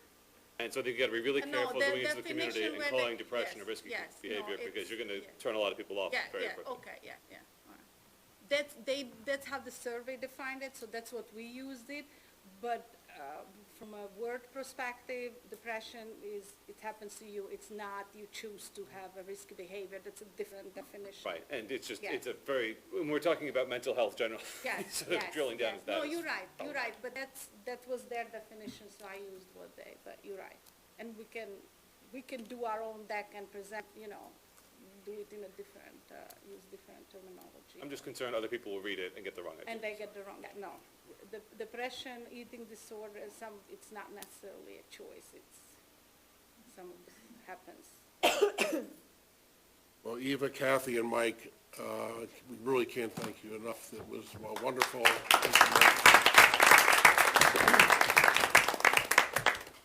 Certainly appreciate the time, and again, please keep us in the loop for other presentations that you'll be making, because I'm sure there's going to be a lot of questions. A lot of parents are going to be interested in the detail, so we want to try to set up forums so that they're going to have an opportunity to hear this, see it, and then be able to ask the questions that would naturally go with that. Email strand when we send out for the meeting, we'll just add all your emails. Great, that's wonderful, thank you very much. Okay, next we have public comment. Public comment in the back? If you come to the podium and then please slowly give your name and your address, that would be great. Certainly. My name is Stephanie Duke. I live on Jessamine Drive in Easton. I am both a parent at Helen Keller and Samuel Staples and a 21-year veteran of the DEA. I am here tonight to discuss with you our drug education, or what feels to me in my position as really a lack thereof,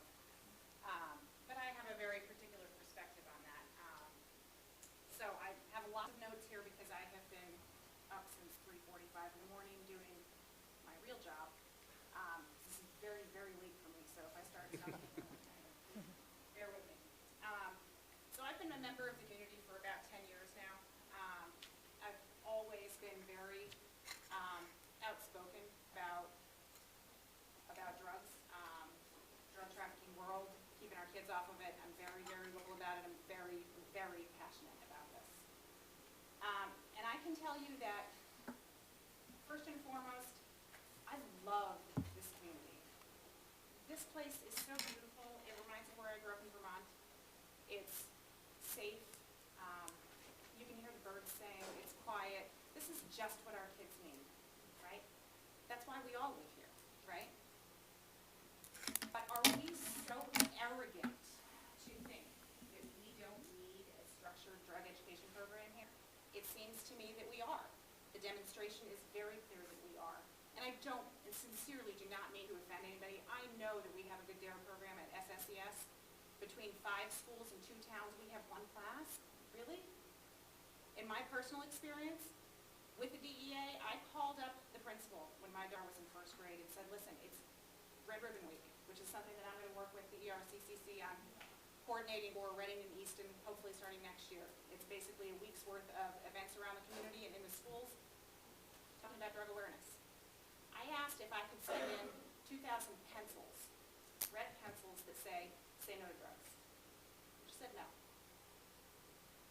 Well, you're perfectly happy to ask me to go out and buy number 2 pencils to provide to the teacher. How about if I provide a few hundred boxes of number 2 pencils that are red that say no to drugs? No, thank you. We won't go any further with that. Let me give you a little story. About 6 years ago, I was asked to assist in an investigation, in a homicide investigation in Fairfield. It was a homicide of a high school student who lives in Greenfield Hills. His father came home from work and found him on the living room floor with a bullet in the back of his head. Greenfield Hills. Do we really think this sort of thing can't happen here? This kid was dealing drugs in the school. I can assure you, if we don't want to know this is happening here, we have kids dealing drugs in Barlow. It's here. I'm sorry. I don't want it to be here either, but it's here. The more we pretend it's not here, the worse it is going to be. We are not exempt in our beautiful towns from the opioid crisis that has been happening. I can tell you that in the last 2 years, we've had 6 deaths of Easton and Reading residents. Why? Because there are no drugs here? No. Because there are drugs here. Vaping. Let's talk about vaping. Everybody wants to talk about vaping, right? Vaping is a really big deal. Yes, it is a big deal. Do you know you can vape heroin? Do you know your kid could be sitting in your living room right next to you watching TV with you vaping heroin and you would have no idea? The cartridges are out there available to them. They don't have to build anything special. They just have to buy it. And it's easy to get it. It's easy to get it. So I came here tonight because I saw this presentation at the ERCCCV luncheon. They were kind enough to invite me to it. And I am super passionate about this and I want to help. I know we have budgetary restrictions. And I also know that at the DEA, we have programs for free that we bring out to the schools every single day. I can tell you last week, we had one of the agents in my office who would come to me for help with his presentation. We were putting together videos and all these things to try and capture their attention because I know you address it in health class. Do you remember health class? I mean, I don't mean to offend. I'm sure we have the most engaging health teachers that there are in the country. But do you remember health class? I mean, oh my God, I hope I don't have to read the next paragraph. Really? That's what it's like. I mean, we have to try to remember our kids are, you were kids once. Think back for half a minute what that was like. Are you worried about what he's talking about, where you might get a nicotine vaping cartridge? Or are you worried about whether or not he's going to call on you to talk about it? They're worried about whether or not he's going to be called on, right? We seize vaping cartridges with everything in it. I wish nicotine were worse than my concerns. I wish. No, I don't want my kids vaping that stiff either, but are they vaping CBD and hash? Absolutely. Are they vaping heroin? You bet. Do we seize those cartridges? Yes, we do. Do we seize them here in Connecticut? Uh-huh. Yes, we do. stuff from Bridgeport. Bridgeport, like I could kick a rock over there, right? A gang came up to his house in Greenfield Hills because he owed them money, and they went into his house, they followed him into his house when he came home from school, and they put him on his knees and they shot him in the back of the head. It is a very ugly world I work in, and that very ugly world can be here in no time flat if you do not start preventing it from coming. So we have a few ideas. Number one, love the DARE program at SSES. That's fantastic. I'll leave it up to you guys to decide whether or not Reading should have one. Of course I feel like they should. There are so many factors involved in that I don't know about that I will leave that up to you. My thought is, while health class is of course an important place to discuss this, you're not grabbing their attention there. The agent last week that I started to tell you about, I'm sorry, I'm jumping around because I'm utterly exhausted. He set up, so basically we'll go in and it is always age appropriate and we are always happy to sit down with the administration of the school or the Board of Education, go through exactly what we want to show them, explain to them what we've done in other districts, and we have been in many other districts, and come in and talk to them. It is always hand in hand with the police department. Today I spoke to Reading and Easton and both are slap happy. We would love to do it together. He came into the school, and I can't remember what town it was. I want to say it was Guilford, but I'm probably wrong. In a DEA helicopter. He landed in the front yard. You think those kids' attentions weren't grabbed? Yeah, they were. Absolutely. The guys get out of the helicopter, and they've got their raid gear on, and all the kids are going, whoa, what is this? And they come in, and it is they're not bringing M16s in there. They're not bringing guns. No. They look like cool guys. Kids like cool. That's it. It's not rocket science. If I walk in there in a three-piece suit, they're going to go, oh, well, this should be boring. And they're probably right? But if you can grab their attention, they will hear you. They will hear you, and they won't worry about whether or not they're going to get called on to read a paragraph in Hellhouse. Okay, so he flew in on a DEI helicopter, went in with a couple of the local police officers, and they sat down and they told them the truth about this is what's out here, and this is why you got to stay away from it. And it isn't just about if you're going to get that one opioid dose that's going to knock you off your socks or kill you that day, because they really, really will. They need to know exactly how scary it is. They need to know the reality of what it is that they're dealing with. They need to know that if they take a Percocet or an Oxycontin out of mom and dad's cabinet or grandma's cabinet or your cabinet or your neighbor's cabinet or their best friend's cabinet or their best friend's grandma's cabinet, is yes, they are doing that. They need to know that their body doesn't know the difference between that and a shot of heroin in their arm, because it doesn't. It is the same thing. And we need to educate them.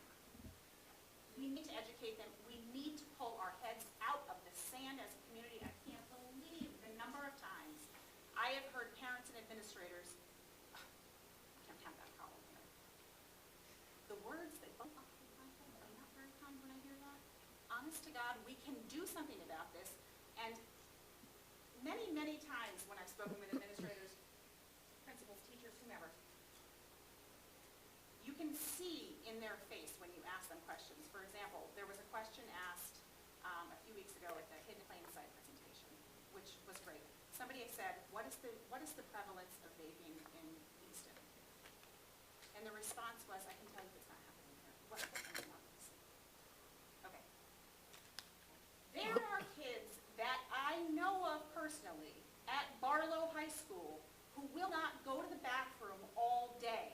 They'll hold it all day so they don't have to go into the vaping room. Because that's what the bathrooms are here. I have friends, plenty of friends outside of the community, very familiar with Easton. They all have high school students.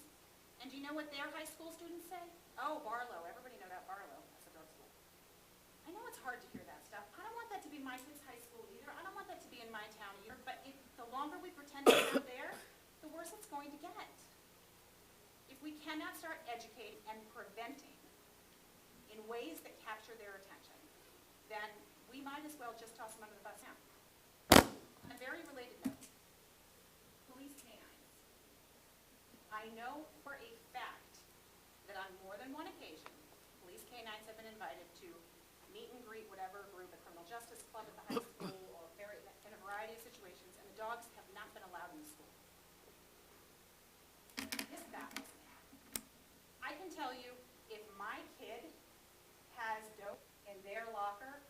might affect your kid, you better believe I want to know about it. Why? I don't want your kid getting involved in that any more than I want my kid getting involved in that. And I'd like, please, an opportunity to get my kid out of it, if I can. If you pretend it's not there, you are denying them that opportunity. And if you think things are bad when they're in high school, wait till they're in their 20s and 30s. You think things are bad then? Well, when they're in their 20s and 30s, that's when we come knocking. It's no longer about the school. I'm dismayed and so hugely disappointed when I hear about the K-9s not being invited in. Quite honestly, you ought to be scheduling regular K-9 sweeps of your schools because you give a crap about your kids. And that's it. I don't care about their rights. I don't care about their rights. Do you really think the kid who's got bags in his locker that he's willing to sell to your kid has more rights than your kid? Shame on you. You think that this stuff should be okay? Yes, sir. You have certainly made your point very, very clear to me. And I don't mean to cut you, that you can wrap this up. I can wrap this up, yes. Okay, thank you. I will be talking personally with the Reading and Easton Police Departments over the next week or so to try to set up some programs that we can come in to actually speak to the students. And while the evening programs to present to the families are also certainly welcome and super beneficial, if we don't get a chance to talk to the students in this environment, the opportunity is lost, because all of us have swimming or soccer or basketball. We've got to work late, we got stuck in traffic, whatever it is. So the attention needs to be drawn. We need to be not just allowed in, welcomed. And not just the DEA, it's the Reading and Easton Police Departments also. So when they roll through the parking lot doing a regular security check, as they ought to do because that is their job, they shouldn't be getting a phone call, what are you doing here? That sort of thing, which they do that. So, that's my piece. Thank you for your time. Thank you.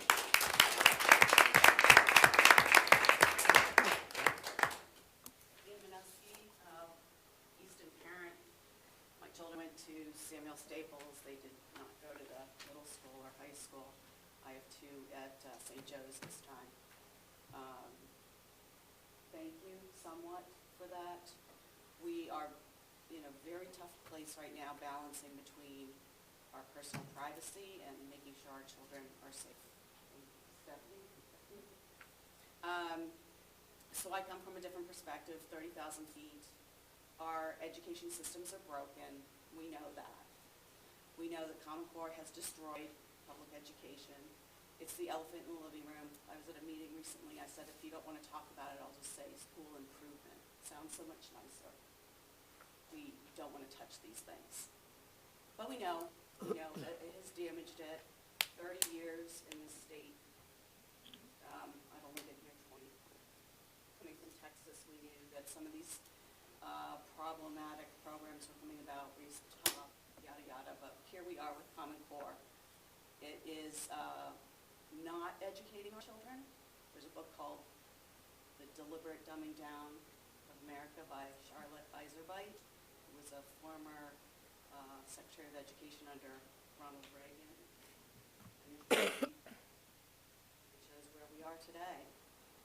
So if we really want to get education back for our kids, because we had, when we went to school, I'm a product of public education, an undergrad in psychology and a master's in counseling. We have to really look at what's going on, and the state is damaging our children. We have people that are, there's 21 some odd numbers around these tables, and it's our school district. And the amount in taxes keeps going up exponentially, and our children are not getting educated. And they are going to find it in a bottle and find it in drugs because they're in pain. So what are we going to do? What are we going to do about Common Core? We need to get rid of it. Tom, I was so happy when you came on, and we had a video, I think it's on the Easton Eye still, about let's get rid of Common Core. Let's make change. I'm going to suggest to the three boards here that you do a few things. And some, you don't even have to tell the state. Maybe you have to inform them. One of the main things is that, do know that kindergarten enrollment in the state of Connecticut is the worst of all 50 states? So we have kids that are 4 and 5 months younger than any of their peers in kindergarten here. Common Core is teaching them up here when their cognitive development is here. So I like to call SRBI or RTI the Band-Aid. I think we spent $800,000 last year or 2 years ago, whenever I asked for the data, because we have to Band-Aid those children. They're now in our special ed population. They're not special ed, they're kids. They're kids. So I will leave that. Let's try to fix that. And I don't know how, one of the situations that parents, when we come up, the public, we're stakeholders, but yet we're gaslighted. We come up here and we talk, and nothing's ever done.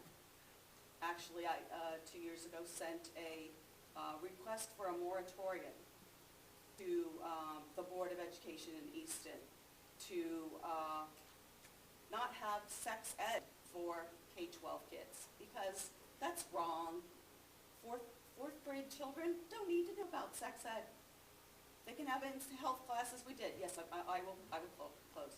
Thank you. And so just know that people in the town are upset with the education that they're getting, and we want to help. Take notes, please, and see how that maybe making the kindergarten enrollment like it is in other states, August 1st, September 1, you're going to have older children, you're not going to have children who are being damaged by the Common Core, and work whatever you can do, like the Florida state governor is working to remove Common Core, Tennessee, and Georgia. We want to be in the top. Connecticut and Massachusetts, one of the best school systems. Let's get back to that. Thank you. Yes. Thank you. My name is Annie Evans. I am at 77 Topstone Road. I just want to piggyback on what Chris brought up, as I know this is not the meeting to bring it up, but the school times, high school times. I'm talking to a lot of parents. I have 2 middle schoolers, and I know this has been going on for decades in the discussion, but I think it's something that a lot of us in the community don't know because we're coming up. We know what's been discussed, why haven't changes happened. We know the science is behind it now, that kids are going to school and falling asleep for the first 3 periods, and there's kids who are not fulfilling their high school capacities because they're asleep in half of the classes. So, however, as we move forward to 2020, 2021, we can get that sort of out into the community again, so we understand how it's being discussed. I just found out that Norwalk, that Brian McMahon is now going to start at 8:30. So how can we get this going again for all of us who are very worried that our kids are going to have a real big problem when they get to high school and they can't get out of bed? Okay, so for the next meeting, good luck on your votes. We'll see. Thank you. Thank you. Any other public comment? Yes, sir. Hi, my name is David Hackworth. I live at 15 Peckerbrook Road, and I had a couple comments I wanted to make, but I did want to say something about a woman from the DEA. I don't think it's a good thing for our kids to use drugs, okay? But if there was some kind of mild drug use, I think most parents would rather try to deal with themselves than get their child caught up in the criminal justice system and bad. Right? And I think they will not cooperate. Sir, would you address the board, please? Address the board, okay. I'm addressing the board as well as her. Okay. I didn't see the attitude and behavior survey was not released. So I did look at a New Milford survey, and if it's like this school, there's a lot to be concerned with about the environment for a kid who needs support. Doesn't seem like a good environment. And I think that we should see the same results, the community should see the same results that the administration sees. Okay, second concern I have is that when you get the knowledge from the survey, is rather than partnering with the parents and the community, that this knowledge will help you better hunt down, marginalize, and ultimately discard a few kids that you think are the bad kids or the really bad kids, and then you think you've dealt with this problem. And a second point, which I think is related, I noted you had statistics on what students took the SATs, and it was 60% girls, 40% boys, while the student body is essentially 50-50. So I wonder, why is Joe Barlow failing to engage the boys? And just a final comment, I saw that essay from Captain DeLuca a while ago. He wrote an article and he was talking about the stuff he got away with when he was a kid, basically. Okay, so you come down on a kid like a ton of bricks, you're not helping them. Thank you. Thank you. Sir, could you tell me your last name again? I apologize. My last name? Yes. Ackworth. Thank you. Hackworth. Thank you. Any other public comment? Board member comment? Where are we starting? We can start anywhere, any way you'd like. Vance? I would just echo that I really enjoyed the presentation from the ERCCC, and I'd echo Chris's statements that I really do want to see the original reports that were generated, or have another opportunity for them to come back and have us be able to ask more thoughtful questions and more probing questions than we had the opportunity to tonight. Sorry, I do have a comment. And I'd like to see, the one thing I want to point out was that it's just we skip grades. I'd like to see or understand if or how that can be extrapolated to the other grades. And then from an educational perspective, okay, now we have the data, and as a five-part constituent group, not just the board, not just the schools, but also community, parents, students, et cetera, what specific to each grade can the three boards in partnership with the administration actually improve in the educational program? So if we know 8th graders are susceptible to whatever, then maybe we put this in the health program. Or we know that the 14-year-olds will be afraid of the DEA agents coming in. Maybe we have the DEA talk to them. So something that could be tailored. I know that's one of our educational goals for all three districts, is to tailor the education to the individual student. So maybe we can actually use this energy to actually have constructive improvements to the program, rather than just wring our hands and then say all is lost. So we could actually all work together, and I'd like to be a part of that. Paul? So, I guess these are my last comments as a board member, so I'll be standing up at a podium next time. So, Stephanie, thank you. I agree with a lot of things you said. I think that it is not the only way to do it, but it is, say, another tine of the fork. I think that if you push hard on one side, it's like a balloon, it's going to go somewhere else. So if you chase people dealing drugs here, and I think that it's done, if they don't do it here, they're going to do it somewhere else. But looking at the results of the survey, it's not just Barlow, it's the parents, community members. There's more people here at this meeting, not part of the board, than I've seen at my last 6 meetings at our board. And I've recently had people get upset at me about the building project and the cobblestones at the front of the Barlow. Didn't bother to ask why, just thought it was wasteful spending. And he said we had lots of meetings, we invited people to come, we encouraged people to come, we were on air at times. Nobody came until after the fact. And that's part of what she was saying, is that kids are saying parents and community members don't value them. Get involved. If you don't like what's going on, get involved. the only way it's gonna work. Thank you. Anyone else from ER9? Okay. Janet? David? Oh, okay. Thank you for the presentation from the ERCCC. Thank you very, very much for that information. Also concur that we need to see the raw data and have the opportunity to digest it as individual boards.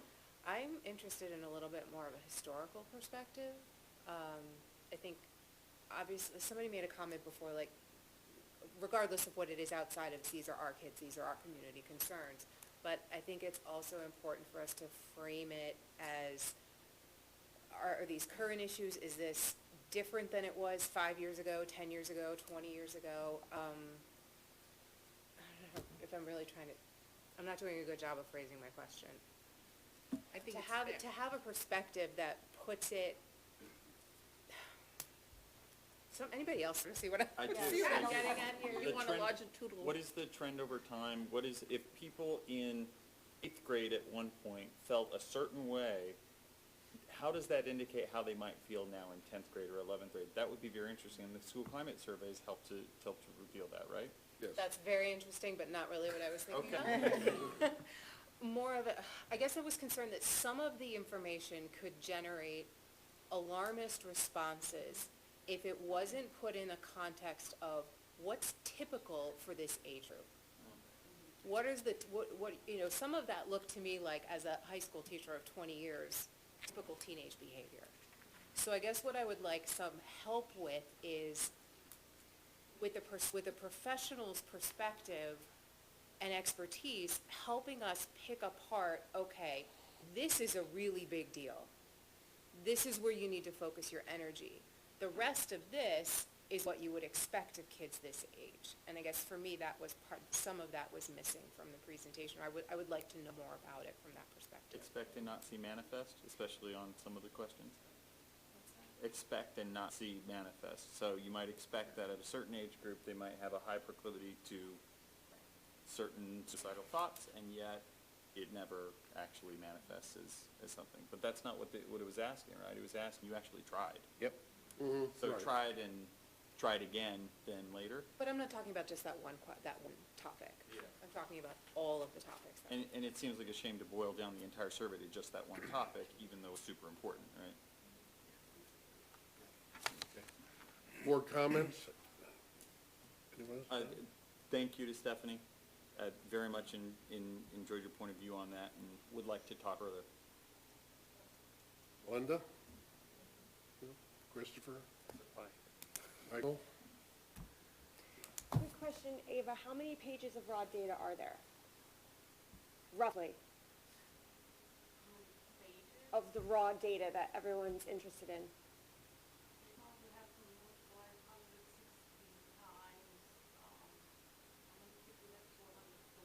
Okay, so I just want to point out and thank Ava for going through all of that raw data, and I think it will behoove the ERCCC to give it to the administration, and because these guys were not paid to do this data analysis, I think we have to be really grateful that they gave their professional talent and time.